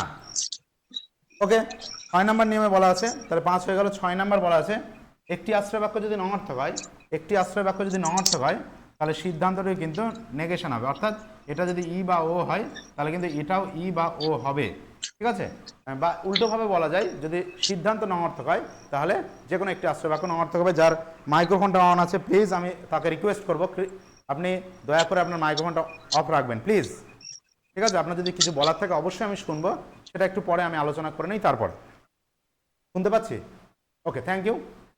তো এই হচ্ছে বিষয়, এটাকে দুটোভাবে বলা যায় যে কোনো একটি আশ্রয় বাক্য যদি নঙর্থক হয় সিদ্ধান্তটি নঙর্থক হবে, বা একটি আশ্রয় বাক্য নঙর্থক হলে এই সিদ্ধান্তটি যদি নঙর্থক হয় উভয় আশ্রয় বাক্যের মধ্যে কোনো একটি নঙর্থক হবে। ওকে, এই জিনিসটা আমাদের এখানে মনে রাখতে হবে। এর জন্য কোনো কিন্তু দোষের কথা বলা নেই, এর জন্য কোনো পার্টিকুলার দোষের কথা বলা নেই, কিন্তু এটা যদি ঘটে তাহলে সেক্ষেত্রে আপনার যে কোনো একটি দোষ হয়ে যেতে পারে, অথবা এই এতগুলো যে দোষের কথা বলছি সেগুলোর মধ্যে কোনো একটা হয়ে যেতে পারে, তার মধ্যেও যদি না হয় সেক্ষেত্রে অবশ্যই আমাদের মনে রাখতে হবে, সেক্ষেত্রে ডাইরেক্ট নিয়মটা উল্লেখ করে দিতে হবে যে 6 ন্যায় নিরপেক্ষ ন্যায়ের বৈধতার 6 নাম্বার নিয়ম লঙ্ঘনজনিত দোষ, এভাবে উল্লেখ করা যায়। এরকম অনেক দৃষ্টান্ত আছে, সেগুলো আমরা আলোচনা করব। তো যাই হোক, 6 নাম্বারটা তাহলে গেল। 7 নাম্বারে তাহলে 5 আর 6 চলে গেল নঙর্থক নিয়ে। 7 নাম্বারে এবার আমরা সদর্থক নিয়ে। সদর্থকে বলা আছে যে ওই একই রকমভাবে উভয় আশ্রয় বাক্য যদি সদর্থক হয় সিদ্ধান্ত কিন্তু সদর্থক হবে। ঠিক আছে, উভয় আশ্রয় বাক্য সদর্থক হলে সিদ্ধান্ত সদর্থক হবে, বা বিপরীত ক্রমে উভয় আশ্রয় বাক্য, ধরা যাক এটা আয় হয়েছে তাহলে এই দুটোই আবার সদর্থক হবে, বা এটা যদি এ হয়েছে তাহলে ওই দুটোও সদর্থক হবে। অথবা উল্টোভাবে বলা যায় যে উভয় আশ্রয় বাক্য সদর্থক হলে সিদ্ধান্ত সদর্থক হবে, বা সিদ্ধান্ত যদি সদর্থক হয় তাহলে উভয় আশ্রয় বাক্যই সদর্থক হবে। এটা 7 নম্বর নিয়ম বলা আছে। একই রকমভাবে 8 নম্বর এবং 9 নম্বর নিয়ম আমরা জানি বিশেষ বচন সংক্রান্ত নিয়ম, এবং 5 আর 6 যেরকম নঙর্থক বচন নিয়ে আলোচনা করা হলো, 8 এবং 9 বিশেষ বচন নিয়ে আলোচনা করবে। সেখানে কি বলা হচ্ছে, 8 নম্বর নিয়মে বলা হচ্ছে যেরকম 5 নম্বরে বলা হয়েছিল দুটি নঙর্থক হেতু বাক্য থেকে কোনো বৈধ সিদ্ধান্ত পাওয়া যায় না, 8 নম্বর নিয়মে বলা হয় দুটি আশ্রয় বাক্য বিশেষ হলে তার থেকে কোনো বৈধ সিদ্ধান্ত পাওয়া যাবে না। সেখানে উভয় আশ্রয় বাক্য উভয় বিশেষ আশ্রয় বাক্য জনিত দোষ হবে 8 নম্বর নিয়ম, অর্থাৎ উভয় আশ্রয় বাক্য যদি এরকম দুটো আশ্রয় বাক্য যদি দুটোই যদি আয় হয়, বা দুটোই যদি একটা আয় একটা ও হলো, সেক্ষেত্রে কিন্তু সমস্যা হবে। এক্ষেত্রে 4টে অপশন পাওয়া যায়, একটা হচ্ছে আয় হতে পারে, অথবা একটা আয় ও হতে পারে, একটা ও আয় হতে পারে, আর একটা ও হতে পারে। ঠিক আছে, সেক্ষেত্রে আমরা পরিষ্কার বোঝা যাচ্ছি এটা তো প্রথমেই সম্ভব নয়, কারণ এটা কিন্তু আপনার নঙর্থক আশ্রয় বাক্য জন্য দোষ হয়ে যাচ্ছে, 5 নম্বর নিয়ম লঙ্ঘন করছে। এগুলোতেও যদি করতে যাই তাহলে কিন্তু দেখবেন কিছু না কিছু সমস্যা অবশ্যই আসবে। যেমন এক্ষেত্রে আমি যদি করি তাহলে সিদ্ধান্ত অবশ্যই আয় হবে 9 নম্বর নিয়ম অনুযায়ী, বা 9 নম্বর নিয়মটা একটু বলে নিই। 9 নম্বর নিয়মে বলা আছে যে উভয় আশ্রয় কোনো একটি আশ্রয় বাক্য বিশেষ হলে সিদ্ধান্তও কিন্তু বিশেষ হবে। ঠিক আছে, কোনো একটি আশ্রয় বাক্য বিশেষ হলে সিদ্ধান্ত বিশেষ হবে, কিন্তু তার বিপরীত কথা কিন্তু বলা নেই যে একটি সিদ্ধান্ত বিশেষ হলে একটি আশ্রয় বাক্য বিশেষ হবে, এরকম কিন্তু গতানুগতিক যুক্তিবিজ্ঞানে এরকম বলা হচ্ছে না। তাই অবশ্যই খেয়াল রাখবেন 9 নম্বর নিয়মটি, যে উভয় আশ্রয় বাক্য যদি উভয় আশ্রয় বাক্যের মধ্যে কোনো একটি আশ্রয় বাক্য যদি বিশেষ হয় তাহলে সিদ্ধান্তটি বিশেষ হবে। ঠিক আছে, অর্থাৎ ধরা যাক যদি এরকম হয় এ আই, তাহলে অবশ্যই সিদ্ধান্তটি অবশ্যই আপনার বিশেষ হবে, এবং এখানে অবশ্যই 9 নম্বর নিয়মটি কিন্তু মানতে হবে। ঠিক আছে, অর্থাৎ এখানে আই করতে হবে, ও করা যাবে না, ও করলে আবার আপনার 7 নম্বর নিয়ম লঙ্ঘিত হয়ে যাবে। যাই হোক, তো আশা করি বুঝতে পারছেন বিষয়গুলো। এক্ষেত্রে যদি আমরা করি তাহলে সেক্ষেত্রে অভাব প্রত্যদোষ হবে। এক্ষেত্রে যদি আমরা করি সিদ্ধান্ত ও হবে, কারণ একটি আশ্রয়বাক্য নঙর্থক। প্রত্যেকটাই কিছু না কিছু প্রবলেম হবে, ঠিক আছে। তো বাকি এটার ক্ষেত্রেও সিদ্ধান্ত নঙর্থক হবে। এগুলো সব বইয়ে দেওয়া আছে, আপনারা প্রত্যেকে জানেন, একটু প্র্যাকটিস করবেন, বিষয়গুলো খুব ইজি। তো যাই হোক, 9 নাম্বার নিয়ে আমরা বুঝতে পারলাম একটি আশ্রয় বাক্য বিশেষ হলে অবশ্যই সিদ্ধান্তটিকে বিশেষ হতে হবে, কিন্তু মনে রাখবেন সিদ্ধান্ত যদি বিশেষ হয় উভয় আশ্রয় বাক্যের মধ্যে একটিকে বিশেষ হতে হবে এমন কিন্তু বলা নেই, ঠিক আছে। এইবার আমরা আলোচনা করব 10 নাম্বার নিয়ম, ভেরি ভেরি ইম্পর্টেন্ট। 10 নাম্বার নিয়মে বলা হচ্ছে একটি আশ্রয় বাক্য বিশেষ, প্রধান আশ্রয় বাক্য বিশেষ এবং অপ্রধান আশ্রয় বাক্য যদি নঙর্থক হয়, অর্থাৎ প্রধান আশ্রয় বাক্য বিশেষ এবং অপ্রধান যদি নঙর্থক হয়, তাহলে এরকম যদি হয় তাহলে সেক্ষেত্রে প্রধান আশ্রয় বাক্য বিশেষ, অপ্রধান আশ্রয় বাক্য নঙর্থক, প্রধান আশ্রয় বাক্য বিশেষ, অপ্রধান আশ্রয় বাক্য নঙর্থক। এরকম যদি হয় প্রধান আশ্রয় বাক্য বিশেষ, অপ্রধান নঙর্থক, এরকম যদি হয় তাহলে সেক্ষেত্রে কোনো বৈধ সিদ্ধান্ত পাওয়া যায় না এবং সেক্ষেত্রে অবৈধ সাধ্যদোষ ঘটবে। 10 নাম্বার নিয়ম লঙ্ঘন করলেও কিন্তু অবৈধ সাধ্যদোষ ঘটবে। এত ডিটেল আলোচনার কারণ এটাই, আপনার ইন্টারভিউ কাজে লাগবে। এত কিছু পরীক্ষায় কখনোই দেবে না, সিম্পল কোশ্চেন আসবে পরীক্ষার লজিকের পার্ট থেকে, তাই নিশ্চিন্তে থাকুন। তো এগুলো পরীক্ষায় হয়তো আপনাকে ইন্টারভিউ জিজ্ঞেস করলো যে অবৈধ সাধ্যদোষ ঘটে কোন নিরপেক্ষ ন্যায়ের লঙ্ঘনজনিত কারণে, সেক্ষেত্রে আপনি কিন্তু অবশ্যই শুধুমাত্র 4 নাম্বার নিয়মটা বললে হবে না, আপনাকে একই সঙ্গে বলতে হবে যে 10 নাম্বার নিয়মটাও যদি 10ম নিয়ম যদি লঙ্ঘন হয় সেক্ষেত্রে অবৈধ সাধ্যদোষ ঘটে। কারণ সেক্ষেত্রে দেখুন এটা তো পাওয়াই যাচ্ছে না, কারণ এটা নঙর্থক দোষ, এটাও নঙর্থক, এটা হচ্ছে বিশেষে চলে যাচ্ছে, আপনার 8 নাম্বার নিয়ম লঙ্ঘন করবে। তাহলে এই ক্ষেত্রে এইটাই হচ্ছে পড়ে থাকবে, অর্থাৎ আই আর ই। সেক্ষেত্রে যদি এরকম হয় তাহলে সিদ্ধান্ত একটি বিশেষের জন্য বিশেষ হবে সিদ্ধান্ত, একটি নঙর্থকের জন্য সিদ্ধান্ত নঙর্থক, অর্থাৎ সিদ্ধান্ত হবে বিশেষ নঙর্থক অর্থাৎ ও বচন। কিন্তু সেক্ষেত্রে যখনই আপনি করতে যাবেন সেক্ষেত্রে কী হবে, এখানে আপনার সাধ্যপদ বসে, আর এখানে কিন্তু কোথাও ব্যাপ্য হবে না, সাধ্যপদ যেখানে বসুক না কেন, সে যে কোনো সংস্থানই হোক না কেন, ঠিক আছে, সংস্থান এখানে বিবেচ্য নয়, যে কোনো সংস্থান হলেই কিন্তু অবৈধ সাধ্যদোষ কিন্তু ঘটবে। তো এই ছিল মোটামুটি 10টি নিয়ম। এই 10টি নিয়ম আপনার গতানুগতিক যুক্তিবিজ্ঞান বা ট্র্যাডিশনাল লজিকে কিন্তু বলা হয়েছে। এইবার আমরা আলোচনা করব যে নব্য যুক্তিবিজ্ঞানে কিন্তু 10টার জায়গায় 6খানা নিয়ম আলোচনা করা হয়েছে, ঠিক আছে। নব্য যুক্তিবিজ্ঞানে 10টির জায়গায় কিন্তু 6টি নিয়ম আলোচনা করা হয়েছে। 6টি নিয়ম এই 10টি নিয়মের মধ্যেই আছে, কিন্তু একটি নিয়ম অ্যাড করা হয়েছে, 5টি নিয়ম ওই 10টি নিয়মের মধ্যে থেকে নেওয়া হয়েছে।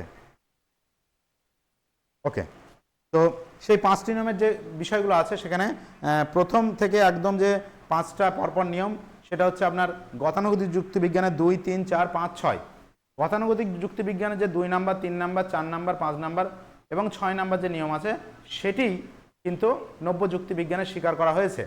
এবং 6 নাম্বার যে নিয়মটা, যেটা খুবই গুরুত্বপূর্ণ এবং যার জন্য এত কিছু অনেক প্রবলেম সৃষ্টি হয়েছে পরবর্তীতে এবং নব্য যুক্তিবিজ্ঞানের একটা ভিত বলা যায়, সেটা হচ্ছে 6 নাম্বার নিয়ম, যে যার লঙ্ঘন হলে আমরা প্রত্যেকেই জানি অস্তিত্বমূলক দোষ ঘটে বা এক্সিস্টেন্সিয়াল ফ্যালাসি হয়।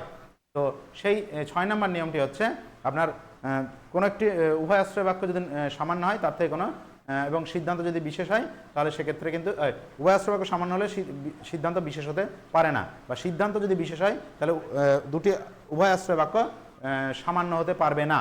এটি হচ্ছে আপনার নব্য যুক্তিবিজ্ঞানের 6 নাম্বার নিয়ম। অর্থাৎ যদি উভয় আশ্রয় বাক্য এ বচন হয়ে যায় তাহলে সিদ্ধান্ত কখনোই আয় হতে পারবে না, অর্থাৎ সামান্য হেতুবাক্য থেকে সিদ্ধান্ত বিশেষ আসতে পারে না।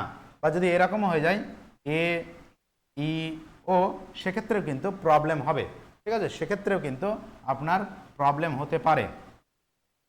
ওকে, তো এই জিনিসটা কিন্তু আপনাকে অবশ্যই খেয়াল রাখতে হবে।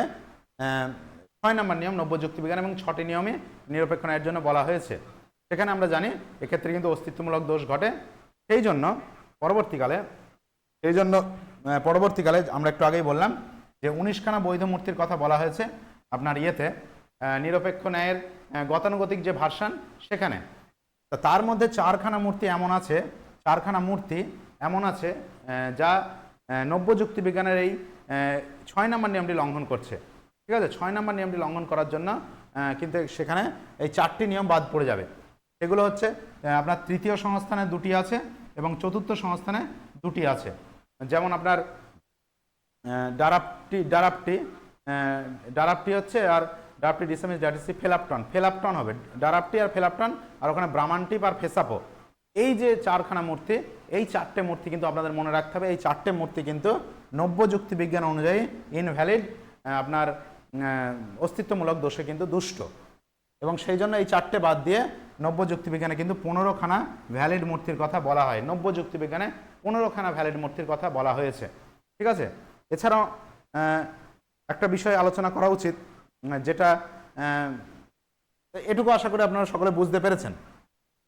এইবার এমন কিছু যুক্তি আছে, যেমন ধরুন, আশা করি এই পর্যন্ত আলোচনায় আপনারা সন্তুষ্ট হয়েছেন বা বুঝতে পেরেছেন। কারো যদি জিজ্ঞাসা থাকে বলতে পারেন। এবার একটু আপনারা আলোচনা করে নিন। একটু দুর্বল মূর্তিটা একটু বলে দিলে ভালো হয়। হ্যাঁ বলুন। বলছি দুর্বল মূর্তিটা একটু বলে দিলে ভালো হয়। নির্মল বলছি। হ্যালো। হ্যালো। হ্যাঁ বলুন, শুনছি। হ্যাঁ নির্মল বলছি বল একটু নির্মল। দুর্বল মূর্তিটা বলে দে। হ্যাঁ বলছি দুর্বল মূর্তিটা হ্যাঁ বলবো, দুর্বল মূর্তিটা বলে না, ওইটা এটা বলবো এবার। হ্যাঁ মনে করিয়ে দিলাম।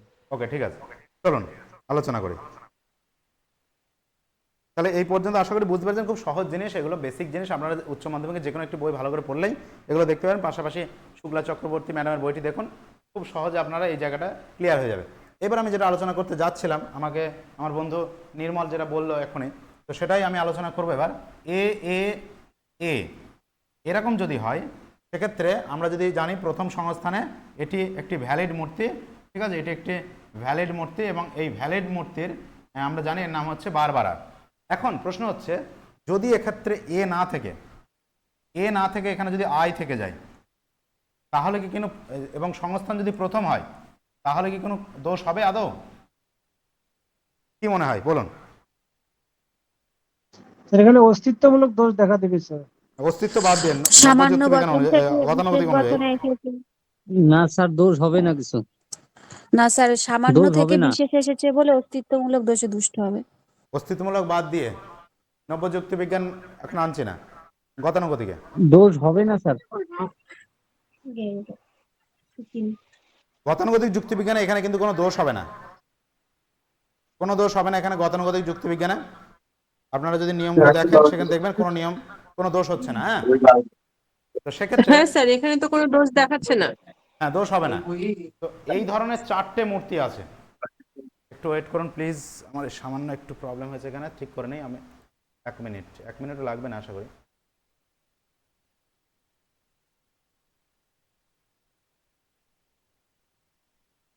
এই যে আমি মূর্তিটা লিখেছি উপরে, এই মূর্তির এখানেও কিন্তু কোনো দোষ আপনি খুঁজে পাবেন না। প্রথম সংস্থান এবং এটাও কিন্তু ভ্যালিড, ঠিক আছে। এই ধরনের চারখানা মূর্তি আছে, যেটা কিন্তু আপনাদের কাছে কোনো দোষ পাবেন না, এখানে কোনো দোষ নেই, কিন্তু এটা ভ্যালিড। কিন্তু তা সত্ত্বেও আপনি ওই 19টা বৈধ মূর্তির নামে কোথাও পাবেন না। তো এই ধরনের চারটে মূর্তি আছে, যাদেরকে বলা হয় দুর্বল মূর্তি। অর্থাৎ যেখানে দেখবেন সিদ্ধান্ত আপনার সামান্য বচন আছে, যে সমস্ত আপনার যে কটি 19টা বৈধ মূর্তি আছে, 19টা বৈধ মূর্তির মধ্যে আমি একটু দেখে নিই একটু। 19টা বৈধ মূর্তির মধ্যে, হ্যাঁ, যেমন প্রথম সংস্থানে দুটো আছে। প্রথম সংস্থানে এ আর একটা আছে সেলারেন্ট। এই যে দুটো আছে, এই দুটো দেখুন সামান্য সিদ্ধান্তটা, এটা তো সিদ্ধান্ত নির্দেশ করছে, এই সিদ্ধান্তের দুটোই সামান্য বচন, এবং এই সামান্য বচনের গুণকে এক রেখে যদি পরিমাণটাকে চেঞ্জ করে দেওয়া হয়, অর্থাৎ এখানে এ কে যদি আমি আই করে দিই, অর্থাৎ এটা যদি এইভাবে তৈরি করি, এ আই সংস্থানটা যদি প্রথমেই থাকে, আর এটাকে যদি আমি এর গুণটা চেঞ্জ করে, গুণটা সেম রেখে পরিমাণটা যদি চেঞ্জ করে দিই, তাহলে এখানে ই এ ও আসবে। এটাও যদি আপনি প্রথম সংস্থানে সাজান, তাহলে এর মধ্যেও কোনো দোষ আপনি খুঁজে পাবেন না। কিন্তু সবথেকে মজার ব্যাপার, এরকম কোনো মূর্তিও আপনি খুঁজে পাবেন না। সুতরাং পরীক্ষায় আসলে সেক্ষেত্রে কিন্তু সমস্যাজনক, যে সেক্ষেত্রে আমি ভ্যালিড হচ্ছে কিন্তু আমি কোনো মূর্তির নাম খুঁজে পাচ্ছি না। তো সেক্ষেত্রে বলে রাখি, এইরকম আপনার চারটে টোটাল মূর্তি আছে, যেগুলো কিন্তু যাদেরকে দুর্বল মূর্তি বলা হয়। এখানে যেরকম দুটো আছে প্রথম সংস্থানে, আর দ্বিতীয় সংস্থানেও আমি এরকম আপনি দুটো পেয়ে যাবেন। স্যার এই জায়গাটা আরেকবার বলুন। পাঁচখানা আছে, একটু ভুল বললাম, 5টা আছে। প্রথম সংস্থানে দুটো, অপ্রধান দ্বিতীয় সংস্থানে দুটো, এবং চতুর্থ সংস্থানে দেখা যাচ্ছে এ ই বলে একটা আছে, কামেনেস বলে একটা মূর্তি আছে চতুর্থ সংস্থানে। সেখানেও কিন্তু আপনার এই ইটাকে যদি ওতে পরিণত করা হয়, এটাকে যদি ও করে ফেলা হয়, অর্থাৎ ই ও চতুর্থ সংস্থান, সেখানেও কোনো দোষ হবে না। এরকম 5খানা মূর্তি আছে যাদের বলা হয় দুর্বল মূর্তি। এই দুর্বল মূর্তির কিন্তু নাম পাবেন না, কিন্তু সেগুলো গতানুগতিক যুক্তিবিজ্ঞানে বৈধ, তাই সেগুলোকে দুর্বল মূর্তি বলা হয়। অর্থাৎ সিদ্ধান্ত যদি সামান্য হয়, সিদ্ধান্তকে কি করছে, সামান্য থেকে বিশেষ আনছে, কিচ্ছু না, একজন বললেন বলে দিচ্ছে। তো এখানে কি হচ্ছে আবার বলি, যে কোনো একটি মূর্তি আছে এ ই, ঠিক আছে, এ ই, অর্থাৎ আমাকে দেখতে হবে যে 19খানা বৈধ মূর্তির মধ্যে সিদ্ধান্ত কোনটি সামান্য আছে, সিদ্ধান্ত কোনটি সামান্য আছে। তাহলে এখানে সিদ্ধান্ত সামান্য ই বচন, তো এই সিদ্ধান্তের সামান্যকে যদি আমি বিশেষ করে দিই, অর্থাৎ এটাকে এ ই ও করে দিই, সরি, এটাকে যদি ই এ ও করে দিই, তাহলেও দেখবেন এর কিন্তু কোনো রকমের দোষ হবে না, ওই পার্টিকুলার সংস্থানের, ঠিক আছে, কোনো দোষ হবে না। সেক্ষেত্রে মূর্তিটি বৈধ হবে, কিন্তু তার কোনো মূর্তি আপনি খুঁজে পাবেন না, মানে যুক্তিটি বৈধ হবে, মূর্তি খুঁজে পাবেন না। তাই এই ধরনের মূর্তিকে বলা হয় দুর্বল মূর্তি। অর্থাৎ যে সমস্ত ন্যায়ের মানে বৈধ ন্যায়ের আপনার সিদ্ধান্ত সামান্য বচন হচ্ছে, আর সামান্য হলে তো এগুলোকেও সামান্য হতে হবে, অসুবিধা নেই, তো এগুলোও সামান্য, সিদ্ধান্ত সামান্য, সেই সামান্য সিদ্ধান্তকে যদি আমি বিশেষে পরিণত করি, তাহলে সেক্ষেত্রে কিন্তু কোনো দোষ হবে না, কিন্তু মূর্তিও পাওয়া যাবে না। কি হচ্ছে দেখুন, এখানে এটা ছিল সামান্য, এটা ছিল সামান্য, এটাকে করে দিচ্ছি বিশেষ, অর্থাৎ এর একটু বেশি বলশালী ছিল, এটাকে একটু কম করে দিচ্ছি, অর্থাৎ হিসাব মতো এটাকে আমি দুর্বল করে দিচ্ছি। সিদ্ধান্তটা ই থেকে ও তো একটু দুর্বল, মানে ইতে তো সকলের কথা বলা, মানে কোনো দিয়ে সকলকেই বোঝায়, আর ওতে কিন্তু আপনার কমকে বোঝায়, সুতরাং দুর্বল হয়ে যাচ্ছে বিষয়টা। সেই জন্য এই ধরনের 5খানা টোটাল মূর্তি আছে, টোটাল 5খানা মূর্তি আছে যাদেরকে বলা হয় দুর্বল মূর্তি। সমস্ত বইয়ে থাকবে না, থাকলে তো ভেরি গুড, কিছু কিছু বই অবশ্যই আছে, আপনারা দেখে নেবেন।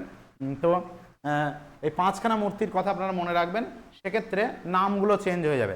যেমন বারবারা হয়ে যাবে বারবারি, অর্থাৎ সেক্ষেত্রে নাম হয়ে যাবে বারবারি, BARBARI, বারবারা থেকে হয়ে যাবে বারবারি। সেলারেন্ট থেকে হয়ে যাবে সেলারন্ট, কারণ ইটা ও হয়ে যাবে। এইরকম যে 5খানা মূর্তি আছে, বারবারি, সেলারন্ট, তারপরে সেজারো, হ্যাঁ, কামেস্ট্রোস, আর একটা হচ্ছে আপনার কামেনোস, অর্থাৎ ইটা ও হয়ে যাচ্ছে, এটা আই হয়ে যাচ্ছে, এই 5খানা আছে। আর যে ওই যে আপনার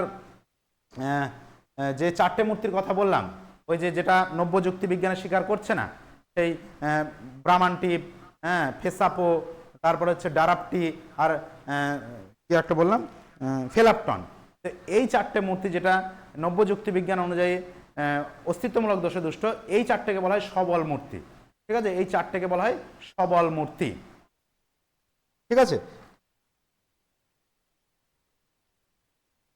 এটা প্রাচীন মতে স্যার ওই 4টাকে সবল মূর্তি বলা হচ্ছে তাহলে।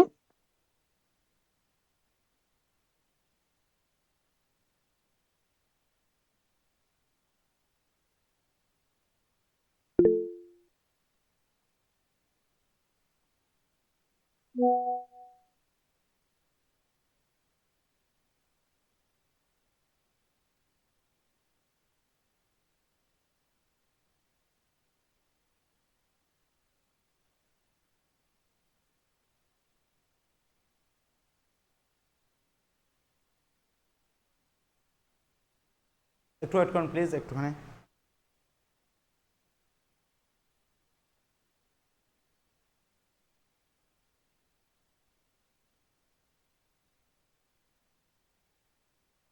ওকে, তো যেটা বলছিলাম সবল মূর্তি এবং দুর্বল মূর্তি। সবল মূর্তি কেন বলছে এটা এই মুহূর্তে আমার মনে পড়ছে না, আমি অবশ্যই এটাকে মনে করে বলবো। কারোর কি যদি মনে থাকে একটু বলো না প্লিজ, একটু হেল্প করো। নির্মল, মনে আছে সবল মূর্তির সংজ্ঞা? ভুলে গিয়েছি আমি। এই 4টে মূর্তিকে তো নব্য যুক্তি বিজ্ঞানীরা অস্তিত্বমূলক দোষে দুষ্ট বলছে। হ্যাঁ, সবল এবং দুর্বল দুটোই তো নব্য যুক্তি বিজ্ঞান অনুযায়ী অস্তিত্বমূলক দোষে দুষ্ট। মানে মূর্তিটাকে সবল বলছে কেন, এটা আমি ঠিক খেয়াল নেই এখন। যেমন ব্যাখ্যাটা আমার খেয়াল নেই, এ ই ওর ও যদি এরকম হয়, ঠিক আছে, এরকম তো হবে না অ্যাকচুয়ালি, এটা যদি এরকম হয় এ এ আই, এরকম যদি হয়, এবং এটা তৃতীয় সংস্থান, এটাকে সবল কেন বলছে এই মুহূর্তে আমার খেয়াল পড়ছে না, আমি অবশ্যই এটা নিয়ে আলোচনা করব, ঠিক আছে, ভুলে গিয়েছি। স্যার কোন বইতে এগুলো পাবো বললেন, মানে কোন বইতে পেতে পারি? শুক্লার বইতে তো নেই এই সবল দুর্বলের ব্যাপারটা। কি বলছো? স্যার বলছি এই সবল মূর্তি দুর্বল মূর্তির ব্যাপারটা কোন বইতে পাবো? তো এই শুক্লার বইতে তো নেই, বা এমনি যে রমাপ্রসাদ দাসের কোন বইগুলোতে বইয়ে তো পাবো দেখতে এখন পাওয়া বলা যায়। মুশকিল। আমি কোথা থেকে পেয়েছিলাম এই মুহূর্তে আমার মনে নাই, সেই জন্য প্রথমে বললাম যে বইয়ে কিন্তু পাওয়া যাবে না, সব বইয়ে নেই এটা, ঠিক আছে। সুতরাং কোন বইয়ে পাবো এটা এই মুহূর্তে বলা যাচ্ছে না। আমি দুর্বল মূর্তির কথা পড়েছিলাম দীর্ঘদিন আগে, বহু বছর আগে, আম, একটা উচ্চ মাধ্যমিকের বইয়ে, বইয়ের নামটা ভুলে গিয়েছি। হ্যাঁ, অবশ্যই আমি বলে দেবো বা ছবি পাঠিয়ে দেবো তোমাদেরকে, ঠিক আছে। বইটা হয়তো আমার কাছে আছে, এক বন্ধুকে দিয়েছিলাম, কিন্তু সম্ভবত আছে, আমাকে দেখতে হবে। তো এছাড়া মৌলিক মূর্তি বলে একটা মূর্তি আছে, ইয়েস, মৌলিক মূর্তি বলে একটা মূর্তি আমি নাম পেয়েছি। কেউ মৌলিক মূর্তির নাম শুনেছেন? না স্যার। মৌলিক মূর্তি একটু একটু ঘুরে গেল কেন, আর বলবো হয়ে গেছে, ঠিক আছে, এর মাঝে থাক, অসুবিধা নাই। তো যেটা আমরা আলোচনা করছিলাম, সবল মূর্তির সংজ্ঞাটা ভুলে গেছি, মনে পড়ছিল, খেয়াল নেই। তো যাই হোক, আপনারা স্যার একটু কোঅপারেট বলবো? করুন প্লিজ, আমি অবশ্যই বলে দেবো, চিন্তা নেই। তো স্যার স্যার মৌলিক বলবো মূর্তি সবল একটা মূর্তির জিনিস আছে। সংজ্ঞাটা? হ্যাঁ, নির্মল কিছু বলছিস ভাই? ও মিখাইল বলো। না স্যার, যেসব ন্যায় অনুমানের ক্ষেত্রে দুটি হেতুবাক্য সামান্য বচন না হয়ে যদি একটি সামান্য বচন আর একটি বিশেষ বচন হয়, ইয়েস, তাহলে কোনো দোষ ঘটে না, ইয়েস, সেটাই ইয়েস, সবল মূর্তি। ওইটা আমি মনে পড়ছিল না, ছে। যাই হোক, ঠিক আছে, আমি একটা সলিউশন পেয়ে গেছি, যেটা আমি ভাবছিলাম। তো কি হচ্ছিল, আমি কি করছিলাম বলতো, সিদ্ধান্ত নিয়ে টানাটানি করছিলাম, তুই বুঝতে পারছি না। তো সবল মূর্তিগুলো কি, দেখো, সবল এটা একটা সবল মূর্তি, এবং অ্যাকর্ডিং টু তোমার ওই যে গতানুগতিক যুক্তিবিজ্ঞানে এটা কিন্তু ভ্যালিড, এটা তৃতীয় সংস্থানের ডারাপ্টি, ঠিক আছে। এখন এই ডারাপ্টি মূর্তিটাকে সবল মূর্তি বলা হচ্ছে এই কারণে, কারণ দেখো, এই যে এখানে তো অস্তিত্বমূলক দোষ দুষ্ট, এইবার যদি এই দুটো আশ্রয় বাক্যের কোনো একটি আশ্রয় বাক্যে কোনো একটি আশ্রয় বাক্যকে তার গুণটাকে সেম রেখে পরিমাণটাকে চেঞ্জ করা হয়, অর্থাৎ এখানে এ আছে, মানে সদর্থকই রাখবো, এটাকে বিশেষ করে দেবো, অর্থাৎ আই করে দেবো, তাহলে দেখো এর কোনো সমস্যা হবে না, এখানে ডারাপ্টির জায়গায় ডাটিসি এই মূর্তিটা হয়ে যাবে। বা এটাকে যদি আমি সেম রেখে এটাকে যদি আমি চেঞ্জ করে দিই, তাহলেও কিন্তু কোনো সমস্যা হবে না, সেক্ষেত্রে টি সামিস এই মূর্তিটা পেয়ে যাব। অর্থাৎ সবল মূর্তি সেইগুলোই যে যার তোমার সিদ্ধান্তটা তো বিশেষই আছে, কোনো অসুবিধা নেই, কিন্তু আশ্রয় বাক্যগুলো সামান্য হওয়া সত্ত্বেও সেই সামান্য আশ্রয় বাক্যগুলোর গুণটাকে সেম রেখে আমি যদি পরিমাণটা চেঞ্জ করেও দিই, কোনো সমস্যা হবে না। থ্যাংক ইউ মিখাইল, মনে পড়ছিল না। যেমন ধরো তোমার ফেসাপো, এই যে মূর্তিটা আছে ফেসাপো, এখানে কি কি সমস্যা হবে? ফেসাপো, এটা মুছে দিই। চতুর্থ সংস্থানে যদি আমি চলে যাই, ফেসাপো, ওকে, এটাকে যদি আমি দেখো, এখানে এটা একটা হচ্ছে আপনার সবল মূর্তি বা গতানুগতিক যুক্তিবিজ্ঞান অনুযায়ী এটা বৈধ, কিন্তু নব্য যুক্তিবিজ্ঞানের এটা অবৈধ, অস্তিত্বমূলক দোষ দুষ্ট। এখন এইটাকে যদি আমি চেঞ্জ করে দিই, এটাকে যদি চেঞ্জ করে দিই, যে এখানে গুণটাকে সেম রেখে আমি যদি পরিমাণটা চেঞ্জ করে দিই, অর্থাৎ ইআইও, এই প্রসঙ্গে একটা জিনিস বলে রাখি, ইআইও মূর্তিটি কিন্তু সব সংস্থানে বৈধ। ইআইও অবশ্যই মনে রাখবেন, ইআইও সমস্ত সংস্থানে, যে সংস্থানে দিক না কেন, চোখ বন্ধ করে বলে দেবেন এটি বৈধ, ঠিক আছে। ইআইও মূর্তি সমস্ত সংস্থানে বৈধ দেখবেন, এবং সবগুলোর নাম কিন্তু এফ দিয়ে শুরু, ঠিক আছে। প্রত্যেক সংস্থানের এফ দিয়ে কিন্তু নামগুলো শুরু হয়েছে, আরও আছে, কিন্তু এফ দিয়ে নামগুলো যেগুলো ইআইও সমস্ত সংস্থানে বৈধ। তাহলে এটাকে একে যদি আমি আই করে দিই, তাহলে কিন্তু কোনো সমস্যা হবে না, ঠিক আছে। বা এটাকে যদি আমি এ রেখেই দিলাম, ধরো এটাকে আমি এ রেখেই দিচ্ছি, আর এটাকে করে দিচ্ছি ই এর জায়গায় ও, তাহলে কি কোনো সমস্যা হবে? দেখা যাক, এখানে হয়নি, এটা কোথায় বসেছে, তাহলে এখানে তো হয়ে গিয়েছে, এখানে তো সমস্যা হবে, এখানে একটু সমস্যা হবে, এখানে হয়নি, এটা তো সমস্যা হচ্ছে।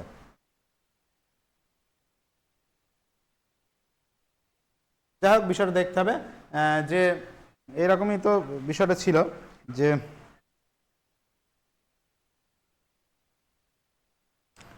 হ্যাঁ ওখানে ও লিখলে তো সমস্যা হয়ে যাবে। ঠিক আছে, চলো আলোচনা করি। তো সবলমূর্তি বিষয়টা অ্যাকচুয়ালি এরকম ভুলে গিয়েছে সব। তো যাই হোক, এটাই মোটামুটি 4খানা সবল মূর্তি আছে আর 5খানা দুর্বল মূর্তি আছে, যেগুলোর প্রত্যেকটাই আশ্রয় বাক্যগুলো সামান্য, সিদ্ধান্ত কিন্তু বিশেষ, এবং প্রত্যেকটাই কিন্তু আপনার ইয়েতে মানে নব্য যুক্তিবিজ্ঞান অনুযায়ী কিন্তু অবৈধ। ঠিক আছে, মনে রাখবেন। এবং ইআইও যেটা বলছিলাম, ইআইও মূর্তিটি কিন্তু সমস্ত সংস্থানেই কিন্তু বৈধ। এএও এ এটা কিন্তু শুধুমাত্র প্রথম সংস্থানে বৈধ। এইরকম করে আপনার বাড়িতে একটু দেখবেন যে কটা মূর্তি শুধুমাত্র একটা জায়গায় বৈধ, কটা মূর্তি সবগুলোতেই বৈধ, কটা মূর্তি দুটোতে বৈধ, দুটো সংস্থানে। এইগুলো প্র্যাকটিস করলে আপনি ন্যায় সম্পর্কে অনেক কিছু ডিটেল জ্ঞান পাবেন। এবার আমি একটা জিনিস আলোচনা করতে যাব, সেটা হচ্ছে মৌলিক মূর্তি। মৌলিক মূর্তি বলে একটা মূর্তি আছে এক ধরনের, সাধারণত কোনো বইয়েই পাবেন না। আমি তো দীর্ঘ যত বই দেখেছি কোথাও কোনো বই নেই। বহুদিন আগে একটা বই দেখেছিলাম, তো সেই জ্ঞানটি আমার এখনো পর্যন্ত সঞ্চিত রয়েছে আমার আত্মাতে। তো সেক্ষেত্রে আমি বলতে পারি মৌলিক মূর্তি হচ্ছে সেই মূর্তি যে মূর্তির, ভালো করে শুনবেন, মৌলিক মূর্তি হচ্ছে সেই মূর্তি যে মূর্তির ক্ষেত্রে ভালো করে একটা উদাহরণ দিয়ে বিষয়টাকে বোঝানোর চেষ্টা করি। যেমন আই এটি একটি মূর্তি যেটা তৃতীয় সংস্থানে বৈধ। ঠিক আছে, ডি সামিস। ঠিক আছে, এখানে দেখুন এই সমগ্র ন্যায়টিতে শুধুমাত্র একটা জায়গাতেই ব্যাপ্য হয়েছে, এটা হচ্ছে এ বচনের উদ্দেশ্য স্থানে। এটা সমস্ত দিক থেকে ভ্যালিড। তাহলে বিষয় হচ্ছে সংজ্ঞাটা এরকম, মৌলিক মূর্তির যে মূর্তির বা যে ন্যায়ে কোনো একটি পদ ঠিক নির্দিষ্ট কারণেই ব্যাপ্য হয় বা অযথা ব্যাপ্য হয় না। যদি ব্যাপ্য হওয়ার প্রয়োজন হয় তবেই হয়, কিন্তু অযথা ব্যাপ্য হয় না। ফর এক্সাম্পল বিষয়টা এরকম হচ্ছে যে ধরুন আমি এখানে এটাকে ধরুন আমি করলাম, এটাকে আমি ও করলাম। ঠিক আছে, তাহলে দেখুন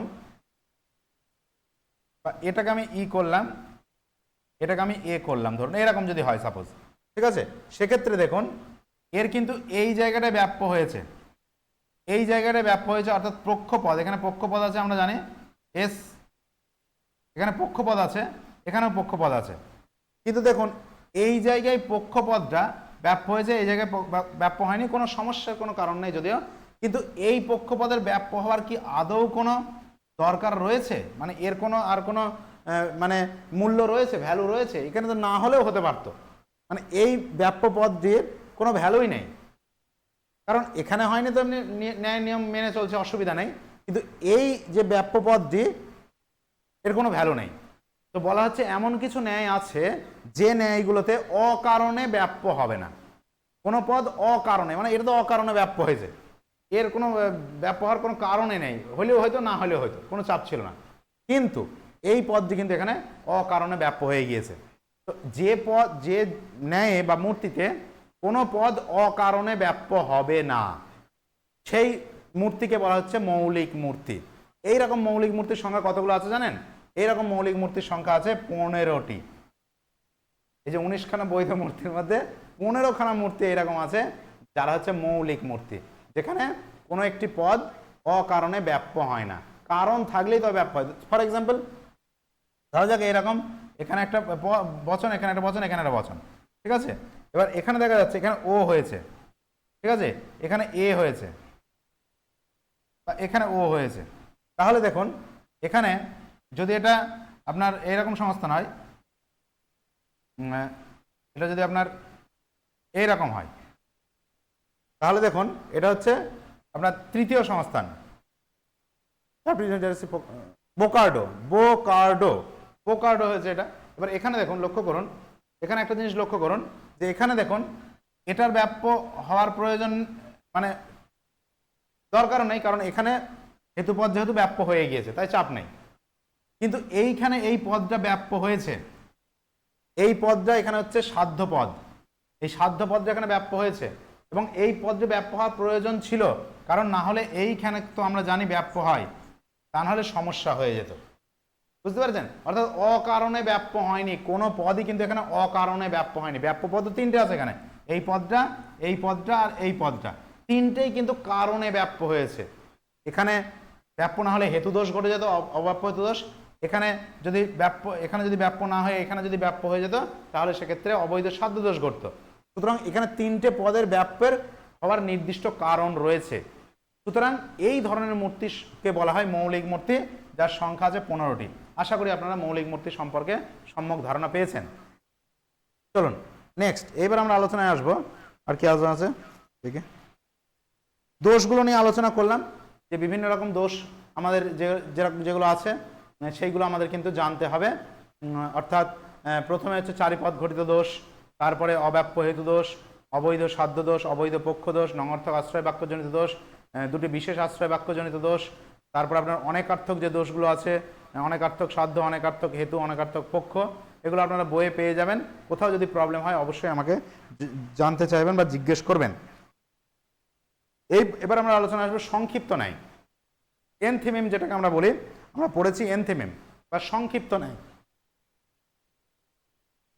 সংক্ষিপ্ত ন্যায়ের আলোচনা যদি আমরা করি, সেক্ষেত্রে আমরা জানি সংক্ষিপ্ত ন্যায়কে কোনো কোনো গ্রন্থে 3 প্রকার, কোনো কোনো গ্রন্থে 4 প্রকার এরকম বলা হয়েছে। ঠিক আছে, তো এবার সংক্ষিপ্ত ন্যায় কয় প্রকার যদি পরীক্ষা চলে আসে তাহলে আবার বেকায়দা হয়ে যাবে। তো এই ধরনের কোশ্চেন আশা করি দেবে না, কারণ বিভিন্ন গ্রন্থে বিভিন্ন রকম বলা আছে। তো সেক্ষেত্রে কীরকম আমি তাও বলে দেবো কি করা যায়। 3 রকমের সংক্ষিপ্ত ন্যায় আছে। সংক্ষিপ্ত ন্যায় জিনিসটা কি? সংক্ষিপ্ত ন্যায় আপনার কি করা হয় বলুন তো, কোনো একটি বাক্যকে উহ্য রাখা হয়। অর্থাৎ 3টে তো বাক্য ন্যায় গঠন করতে গেলে আমরা জানি 3 রকমের বাক্য প্রয়োজন হয়। সেই 3 প্রকারের বাক্যের মধ্যে কোনো একটি বাক্যকে উহ্য রাখা হয়, অর্থাৎ বলা হয় না। তো সেক্ষেত্রে যদি প্রধান আশ্রয় বাক্যটা উহ্য থাকে, অনেক সময় আমরা দেখি না 2টো বাক্য দিয়ে দেয়, তো আপনাকে ন্যায়টি গঠন করতে দিতে হতে পারে।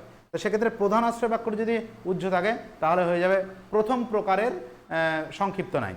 অপ্রধান আশ্রয় বাক্যটি যদি উহ্য থাকে তাহলে সেক্ষেত্রে হয়ে যাবে দ্বিতীয় প্রকারের সংক্ষিপ্ত ন্যায়। এবং সিদ্ধান্তটি যদি উহ্য থাকে, বলা না থাকে, তাহলে সেক্ষেত্রে হয়ে যাবে তৃতীয় প্রকারের সংক্ষিপ্ত ন্যায়। এখন প্রশ্ন হচ্ছে, ওকে, তো এখন প্রশ্ন হচ্ছে তাহলে 4 নাম্বারটাও অনেক সময় বলা থাকে চতুর্থ প্রকারের। সেখানে কি বলা হয়, একটি আশ্রয় বাক্য দিয়ে দেয় বা একটি বাক্যই দিয়ে দেয়, সেখান থেকেই 3টে বাক্য গঠন করতে হয়। এই ধরনের যে সংক্ষিপ্ত ন্যায় আছে তাকে চতুর্থ প্রকারের সংক্ষিপ্ত ন্যায় বলা হয়। কিন্তু আমরা যদি একটু লক্ষ্য করি, সেই এক লাইনের যে একটাই বাক্য দেওয়া থাকে, লোকটি এত দুর্বল যে হাঁটতে পারে না, এই ধরনের যে বাক্য, লোকটি এত দুর্বল যে হাঁটতে পারে না, তো এই ধরনের যে বাক্য, যেটাকে চতুর্থ প্রকারের সংক্ষিপ্ত ন্যায় বলা হচ্ছে, একটি বাক্য থেকে 3টে বাক্য গঠন করা হয়। যদি লক্ষ্য করেন তাহলে কিন্তু সেই বাক্যেও 2টো বাক্য লুকিয়ে আছে। লোকটি এত দুর্বল আর হাঁটতে পারে না, এই 2টো বাক্য কিন্তু লুকিয়ে আছে। সেক্ষেত্রে কোনো কোনো গ্রন্থে আমি দেখেছি যে 4টে চতুর্থ প্রকারের এরকম একটা বাক্য দিয়ে চতুর্থ প্রকারের সংক্ষিপ্ত ন্যায় বলে দিচ্ছে। সাধারণত তো 3টে আমরা জানি, প্রথম, দ্বিতীয়, তৃতীয়। তো সেক্ষেত্রে অপশানে যদি এরকম থাকে তাহলে তো একটা কন্ট্রাডিকশন প্রশ্ন হয়ে যাবে। তো এই ধরনের প্রশ্ন আমার মনে হয় না দেওয়াই উচিত। ঠিক আছে, তো এই জিনিসটা ছিল সংক্ষিপ্ত ন্যায় বা এনথিমেম। আর কি আছে এখানে আলোচনার? অনেকার্থক দোষ বললাম, এগুলো বললাম। ন্যায় শৃঙ্খল বলে একটা জিনিস আছে, ঠিক আছে, চেন অফ সিলোজিম, ন্যায় শৃঙ্খল। ন্যায় শৃঙ্খলে কি করা হয়, একটা শৃঙ্খল আমরা দেখেছি যে আপনার যে ন্যায় শৃঙ্খলের ক্ষেত্রে কি হচ্ছে ভালো করে বুঝবেন। ন্যায় শৃঙ্খলে ধরুন একটা ন্যায় এরকম একটা গঠিত হলো একটা ন্যায়, ঠিক আছে, এই ন্যায়ের উপর বেস করে আরও একটি ন্যায় গঠিত হবে, এটি, এটি আর এটি। এক্ষেত্রে এটা ধরুন প্রথম, এটা ধরো দ্বিতীয় ন্যায়, ঠিক আছে। এবার প্রথম ন্যায়ের যে সিদ্ধান্তটি আছে, প্রথম ন্যায়ের যে সিদ্ধান্ত, সেটি হয়ে যায় পরবর্তী ন্যায়ের প্রধান আশ্রয় বাক্য, ঠিক আছে। প্রথম ন্যায়ের যে সিদ্ধান্ত সেটি হয়ে যাবে পরবর্তী ন্যায়ের প্রধান আশ্রয় বাক্য। আর একটা ধরুন দেখা যাচ্ছে তৃতীয়, 3 নাম্বার আর একটা বলা হচ্ছে, 3 নাম্বার আর একটা, এটা ধরো 3 নাম্বার। সেক্ষেত্রে এই দ্বিতীয় যে ন্যায়ের যে সিদ্ধান্ত, সেটি তৃতীয় ন্যায়ের প্রধান আশ্রয় বাক্য হয়ে যাবে। এইভাবে ক্রমান্বয়ে একটি শৃঙ্খল গঠিত হবে, ঠিক আছে। এটাকেই বলা হচ্ছে ন্যায়ের শৃঙ্খল বা ন্যায় শৃঙ্খল, চেন অফ সিলোজিম বলা হয়, ঠিক আছে। তো মনে রাখবেন, ন্যায় শৃঙ্খলের ক্ষেত্রে প্রথম ন্যায়ের বা কোনো একটি ন্যায়ের সিদ্ধান্তকে পরবর্তী ন্যায়ের প্রধান আশ্রয় বাক্য হিসাবে ব্যবহার করা হয়। এটি শুক্লা চক্রবর্তীর বইয়ে দেওয়া আছে, একটু গো থ্রু করে যাবেন, একটু পড়ে যাবেন, দেখবেন বিষয়টা বুঝতে পারবেন। তো এই বিষয়গুলো আছে। আর কি, আর কিছু সেইভাবে তো দেখতে পাচ্ছি না। ব্যাস, তো এই মোটামুটি আলোচনা। এবার বলুন, আলোচনা হোক। কারো কিছু জিজ্ঞেস থাকলে বলুন। স্যার হ্যালো, দাঁড়াও, শুনবো, একটু ওয়েট হ্যালো। করুন, দাঁড়াও। প্রত্যেকে কোথায় আছে? হ্যাঁ বলুন। স্যার। হ্যাঁ স্যার, এখানে আপনার নিরপেক্ষ ন্যায় যে সম্পাদ্য, উপপাদ্য এবং হ্যালো। সম্পাদ্য আছে, এটা যদি একটু বুঝিয়ে দিতেন ভালো হতো। হ্যাঁ বলুন ম্যাডাম। স্যার ওই যে উপপাদ্য এবং সম্পাদ্যটা যদি একটু বুঝিয়ে দিতেন তাহলে ভালো হতো। হ্যাঁ, উপপাদ্যগুলো কি বলুন তো, ডিটেল আলোচনা তো। হ্যাঁ আমি শুনছি সুতপা ম্যাডাম, আপনার কথা আমি শুনছি। তার আগে ম্যাডাম একটা প্রশ্ন করেছেন, আমি বিষয়টা আলোচনা করি। তো বিষয়টা হচ্ছে এরকম যে উপপাদ্য সম্পাদ্যগুলো কি বলুন তো, ওই ডিটেল আলোচনার বিষয়। যদিও আমাদের সিলেবাসে আছে, তো সেক্ষেত্রে কিছু কিছু প্রশ্ন এরকম আসে যে এ বচন কেবল প্রথম সংস্থানেই সিদ্ধান্ত হতে পারে, ঠিক আছে, এই ধরনের কিছু সম্পাদ্য বা উপাদ্য দেওয়া থাকে। হ্যাঁ, সেক্ষেত্রে আপনাকে ব্যাখ্যামূলক আলোচনা করতে হবে, ঠিক আছে, যে এ বচন কেবল প্রথম সংস্থানে সিদ্ধান্ত হতে পারে। আমি একটা নিলাম, তাহলে এটা যে প্রথম সংস্থান গঠন করলাম এবং সিদ্ধান্ত লিখলাম, যেটি এ বচনে প্রথম সংস্থানে সিদ্ধান্ত হতে পারে। এবার এক্ষেত্রে দেখুন, আপনাকে এক্ষেত্রে কি করতে হবে, যে এ বচন কেবল প্রথম সংস্থানে সিদ্ধান্ত হতে পারে, এরকম যদি প্রশ্ন হয়, তাহলে বাকি যে আপনার সংস্থানগুলো আছে সেইগুলোতে এ হলে কি সমস্যা হবে সেইটা আপনাকে কিন্তু প্রমাণ করে দেখাতে হবে, ঠিক আছে, এই ধরনের। তো বইয়ে যেগুলো আছে আপনারা স্টাডি করুন। যদি কোনোটার প্রবলেম হয় বা এটা বুঝতে পারলাম না, আপনারা অবশ্যই আমাকে লিখে পাঠান, তাহলে সেইটা পার্টিকুলারটা নিয়ে আমি আলোচনা করব, ঠিক আছে। সবগুলো ব্যাখ্যা করা কোয়াইট ইম্পসিবল মানে এই মুহূর্তে, বুঝতে পারছেন ম্যাডাম? আপনি খারাপভাবে নেবেন না।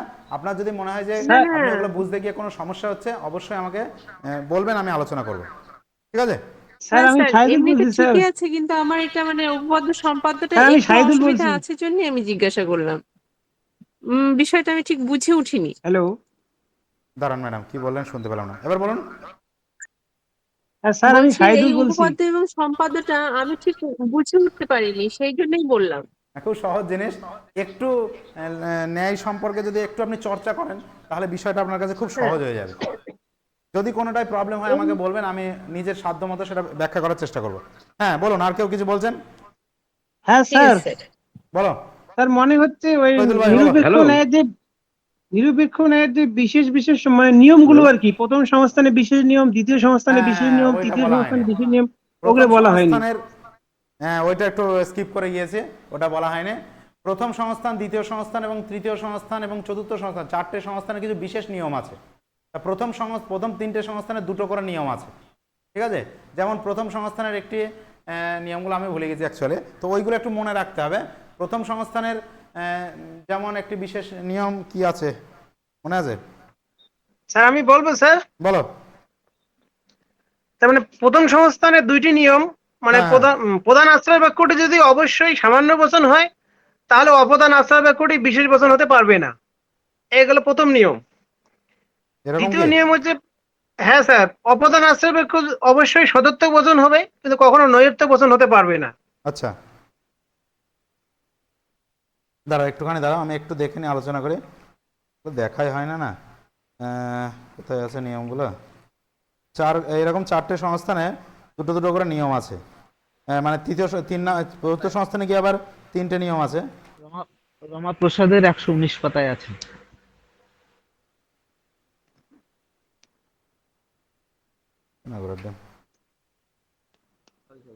শুক্লা চক্রবর্তীর বই 119 পাতায়, সরি। হ্যাঁ বলো তো, তোমরা একটু বলে দাও তো প্রথম নিয়মটা কি আছে প্রথম সংস্থানের। স্যার প্রথম সংস্থানের প্রথম নিয়মটি হচ্ছে the major premise must be universal, মানে প্রধান আশ্রয় বাক্যটি অবশ্যই সামান্য বচন হবে, এটা হচ্ছে প্রথম নিয়ম। দেখো এই নিয়মগুলো খুব সহজ মুখস্থ করতে হবে। ও যেরকম বলছে, প্রথম সংস্থানের প্রধান আশ্রয় বাক্যকে অবশ্যই সামান্য হতে হবে, এই রকম যদি দিয়ে দেয়, এগুলো উপপাদ্য সম্পাদ্যতে দিতে পারে বা পরিষ্কার তোমাকে পরীক্ষায় কিন্তু জিজ্ঞেস করতেই পারে। তাই এই জিনিসগুলো অবশ্যই খেয়াল রাখতে হবে, ঠিক আছে, যে এটি কোন সংস্থানের নিয়ম, ভেরি ভেরি ইম্পর্টেন্ট। অবশ্যই প্রত্যেকটা সংস্থানের বিশেষ নিয়মগুলো আপনাদের মনে রাখতে হবে। ও যেরকম বলছে, প্রথম সংস্থানের প্রধান আশ্রয় বাক্য অবশ্যই সামান্য হতে পারবে না, বিশেষ হতে হবে। প্রধান আশ্রয় বাক্য এটা যদি বিশেষ হয় তাহলে কি সমস্যা হবে? তাহলে সেক্ষেত্রে অবশ্যই আমরা জানি কোনো সমস্যা হবে? সিদ্ধান্ত বিশেষ হবে। সেক্ষেত্রে কিন্তু অব্যপ্তহিত দোষ হবে, অব্যপ্তহিত দোষ হয়ে যাবে, কারণ এখানে প্রথম সংস্থানে যদি বিশেষ হয় তাহলে কিন্তু এখানে আর ব্যাপ্য হতে পারবে না। ঠিক আছে, সুতরাং পরিষ্কার আমরা বুঝতে পারছি। এবার এটা যদি ও হয়, এটা যদি ও হয় এবং তাহলে সিদ্ধান্ত ও হয়ে যাবে, সেক্ষেত্রে কিন্তু এই একই প্রবলেম দেখা দেবে। কোনো যেহেতু ও হলে এখানে বিধেয় পদ যদি ব্যাপ্য হয়, সেক্ষেত্রেও কিন্তু সমস্যা হবে। তাহলে এইভাবে আপনাদের নিজেদেরকে বুঝতে হবে যে কোন সংস্থানের বিশেষ নিয়ম কি কি রয়েছে। ওকে, তো এই প্রত্যেকটা নিয়ম আপনারা একটু নিজেরা বাড়িতে স্টাডি করুন। যদি কোনো নিয়ম বুঝতে অসুবিধা হয় আমি তাহলে অবশ্যই আপনাদের সঙ্গে আলোচনা করব। আর বলুন কারোর কিছু? হ্যালো হ্যাঁ, স্যার, ওই অ্যারিস্টটল নিরপেক্ষণের দাঁড়াও, 10টা নিয়মের কথা বলছেন। প্লিজ প্লিজ একটু দাঁড়াও, হ্যালো একটু ওয়েট করো। হ্যাঁ বলো। স্যার, অ্যারিস্টটল নিরপেক্ষণে 10টা নিয়মের কথা উল্লেখ করেছিলেন, কিন্তু আরেক জায়গায় আমি যেটা পাইছি যে কপি কিন্তু 6টা নিয়মের কথা উল্লেখ করছে। মানে এটার বিষয়টা একটু বুঝালে ভালো হতো। হ্যাঁ, আই এম কবিতার ইন্ট্রোডাকশন টু লজিক গ্রন্থে 90 ন্যায়ের 6খানা নিয়মের কথা বলেছে, একটু আগে বললাম যে। আর অ্যারিস্টটল কিন্তু 10টা করছেন। হ্যাঁ, অ্যারিস্টটল 10টা নিয়মের কথা বলছেন নিরপেক্ষণের।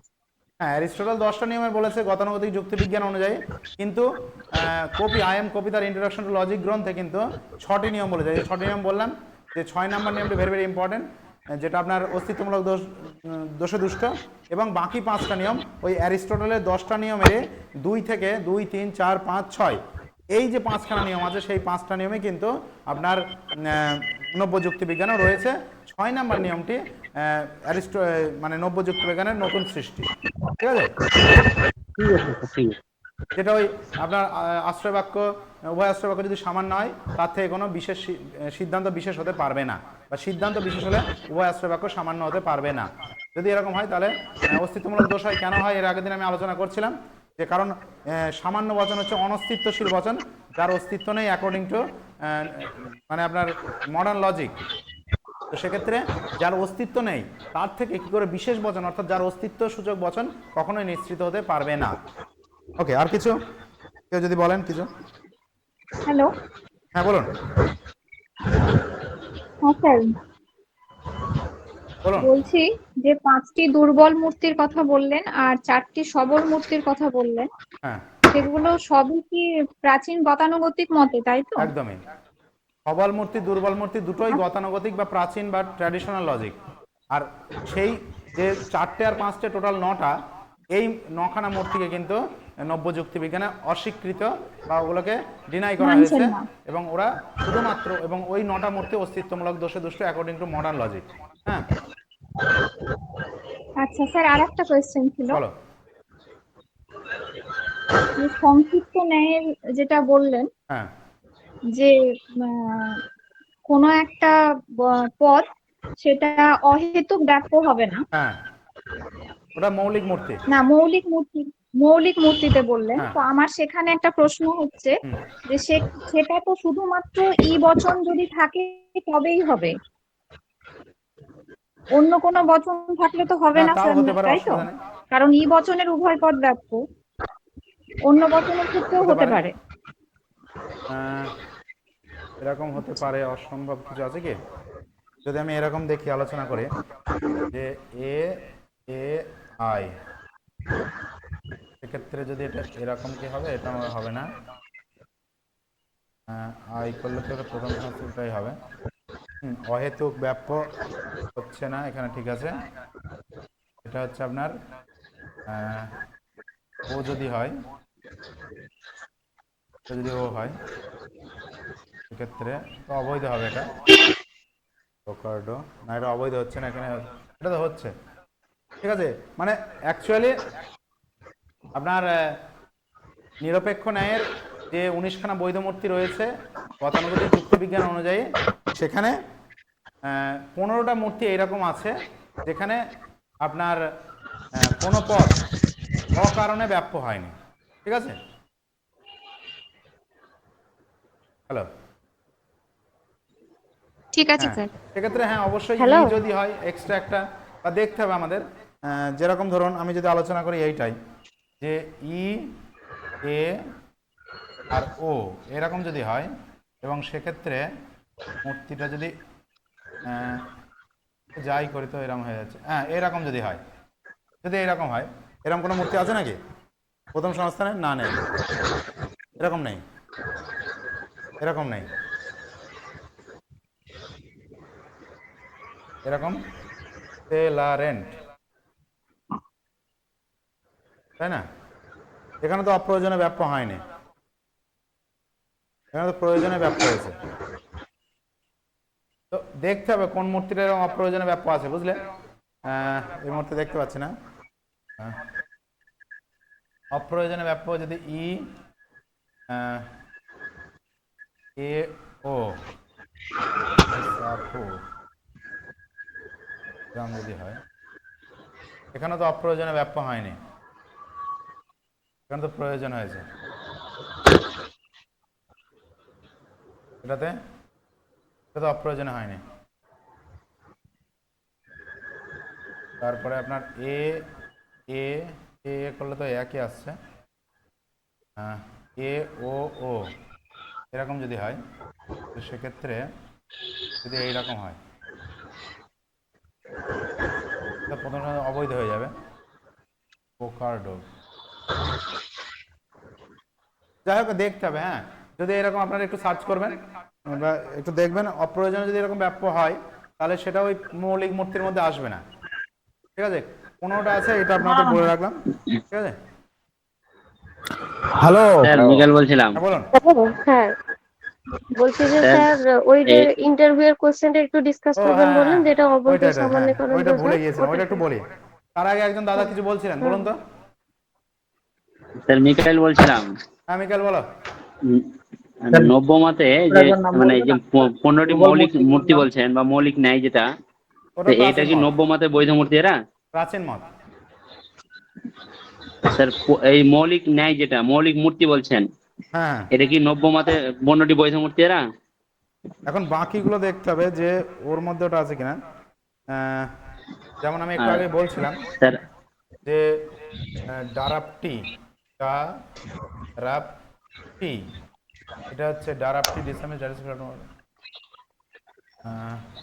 এটাও তো অপ্রয়োজনে ব্যাপ্য হয়নি, না ওই রকম হবে না, বুঝলে? ওরকম না।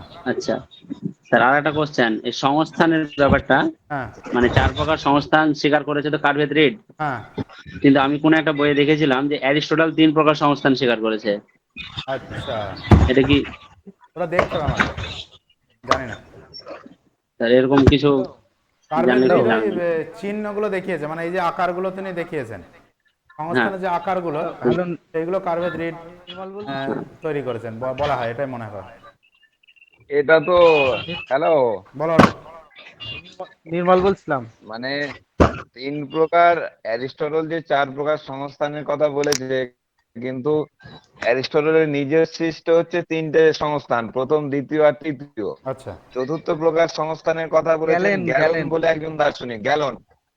গেল। আর এই যে 4 প্রকার সংস্থানের যে চিত্রটা, এই যে সংস্থানের যে চিত্রগুলো আঁকা কার্ভেদ হচ্ছে, রিড, এইটা কার্ভেদ রিড ঠিক বলেছে। ঠিক, বাহ সুন্দর। এটা এটা তো বোধহয় জানি। ইয়েতে আছে, শুক্লা চক্রবর্তীতে নাকি? না না, শুক্লা চক্রবর্তীর বইয়ে আছে এটা। এই তো এখানে দেওয়া আছে। আবার ওই পাশ্চাত্য দর্শনের বই, ওই সুশান্ত চক্রবর্তীর বইও এটা দেয়া আছে। ও, সুশান্ত চক্রবর্তী, হ্যাঁ ঠিক আছে, বাহ খুব ভালো তথ্য পাওয়া গেল। তাহলে অ্যারিস্টটল 3টে বলেছে, গ্যালন একটা অ্যাড করেছে, আর আপনার যে ইয়ে ওই ছবিগুলো দিয়েছে কার্ভেদ রিড। হ্যাঁ নির্মল বলো ভাই। ওটাই বলছিলাম, ওই শুক্লা চক্রবর্তীর বইয়ে আছে ব্যাপারটা। হুম, আমার আর একটা প্রশ্ন ছিল, বলো। বলছি যে ওই ন্যায়ের দেখা যাচ্ছে, ন্যায় সাজাতে গিয়ে আমাদের ওই যে সংক্ষিপ্ত ন্যায় আছে না, হ্যাঁ, সংক্ষিপ্ত ন্যায় অ্যাকচুয়ালি 3 প্রকার হবে না 4 প্রকার হবে? হ্যাঁ ওইটা নিয়ে একটু সমস্যা ছিল। চতুর্থ প্রকারের যে ন্যায়টি অ্যাকচুয়ালি, চতুর্থ প্রকার সংক্ষিপ্ত ন্যায়, ওটা একটি বাক্যেই যেটা বলা হচ্ছে, অ্যাকচুয়ালি ওটাতে দুটো বাক্য দেওয়া থাকে, ওটা দুটো বাক্যই দেওয়া থাকে। সেক্ষেত্রে সেই দুটো বাক্যের মধ্যে কোনো একটি বাক্য সেখানে উজ্জ্ব থাকে। তো এটাকে কিছু কিছু গ্রন্থে 4টে বলেছে, বিশেষ করে আমি যেটা মন্ডল সরকারের বই উচ্চ মাধ্যমিক দেখছিলাম, সেখানে 4 রকম বলেছেন, কিন্তু এটা আমার মতে 3টে হওয়া উচিত। আর আর একটা কথা, হ্যাঁ যখন আমরা ওই সংক্ষিপ্ত ন্যায় সাজাচ্ছি, হ্যাঁ তখন দেখা যাচ্ছে কখনো সাজাতে গিয়ে যখন প্রধান যুক্তিবাক্য অনুপস্থিত থাকছে বা কোন একটা যুক্তিবাক্য অনুপস্থিত থাকছে, সাজাতে গিয়ে কখনো দেখা যাচ্ছে বৈধ হচ্ছে, আবার কখনো দেখা যাচ্ছে মানে দুই ভাবে, তো প্রধান যুক্তিবাক্যটা তো অনেক সময় প্রধান দুই ভাবে সাজানো যায়। প্রধান যুক্তিবাক্য যদি উজ্জ্ব থাকে সেক্ষেত্রে আমরা 2 রকম ভাবে করতে পারি। হ্যাঁ, দেখা যাচ্ছে কখনো বৈধ হয়ে যাচ্ছে, আবার কখনো দোষ হয়ে যাচ্ছে। হয়। সেই সমস্যাটার সমাধান কিভাবে করা যাবে? সেক্ষেত্রে পার্টিকুলার বৈধটাই নেওয়া উচিত। এবার যদি আমাদের লেখার জায়গা থাকে, তো সেক্ষেত্রে ওই দুটোই করে দেওয়া উচিত, 2 রকম ভাবেই করে দেওয়া উচিত, যে এইভাবে করলে যুক্তি বৈধ হচ্ছে, এইভাবে করলে অবৈধ হয়। লেখার জায়গা কি থাকবে নাকি তা? না, আমাদের তো লেখার জায়গা একদমই নাই। তো সেক্ষেত্রে তোমার যেহেতু প্রধান আশ্রয় বাক্য যে সমস্যাটা হয়, প্রধান আশ্রয় বাক্য 2 রকম ভাবেই করা যায়। যদি ওই পদগুলো চেঞ্জ করে দেওয়া যায়, তাহলে সেক্ষেত্রে কিন্তু একটা দোষ একটা বৈধ হয়ে যায়। তো সেক্ষেত্রে আমার মতে বৈধটা করাটাই বেটার। মানে এর একটা উদাহরণ আমি বলছি যে, সে সৎ কেননা সে সুখী। হ্যাঁ এটা যদি করা হয়, দেখা যাবে যে 2 রকম হবে। সে সৎ, মানে সে সৎ সে সুখী, কারণ সে সুখী। সকল সুখী ব্যক্তি হয় সৎ ব্যক্তি, সুখী হয় সৎ, আবার হ্যাঁ, সকল সৎ হয় সুখী করা যাবে। সেক্ষেত্রে বৈধ করাটাই বেটার আমার মনে হয়। এবার আলোচনা আচ্ছা, থাকতে বেশ। পারে, বিভিন্ন জনের বিভিন্ন মত থাকতে পারে, এর কারণটা আমার জানা নেই।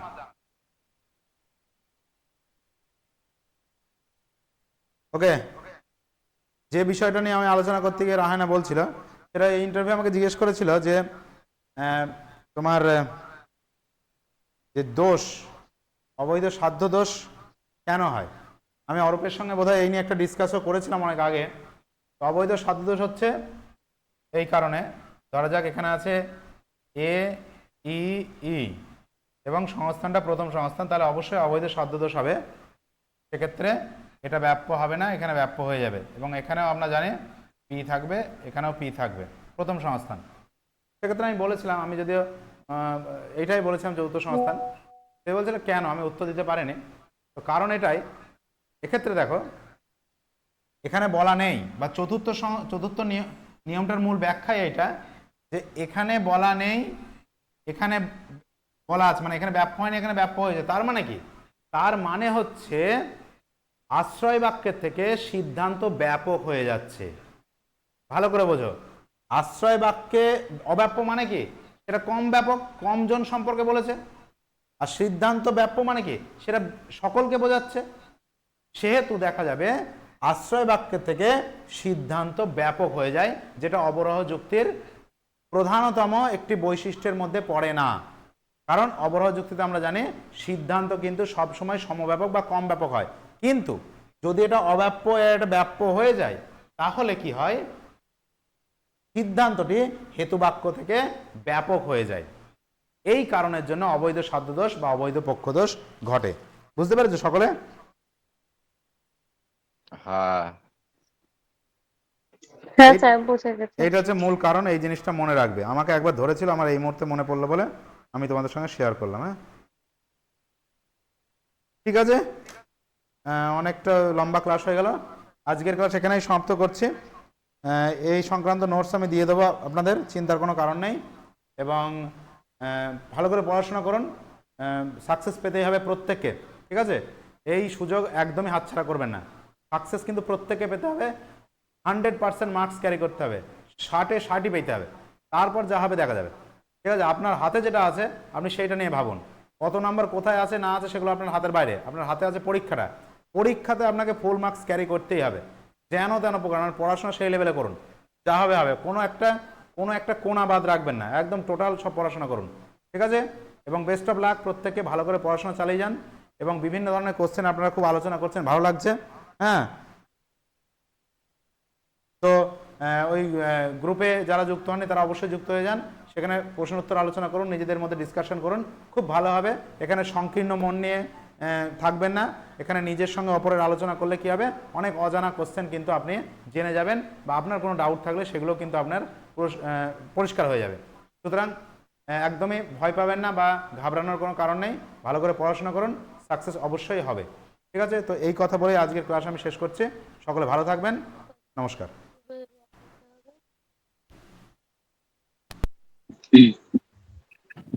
স্যার কালকে ম্যাডামের ক্লাসটা কখন হবে?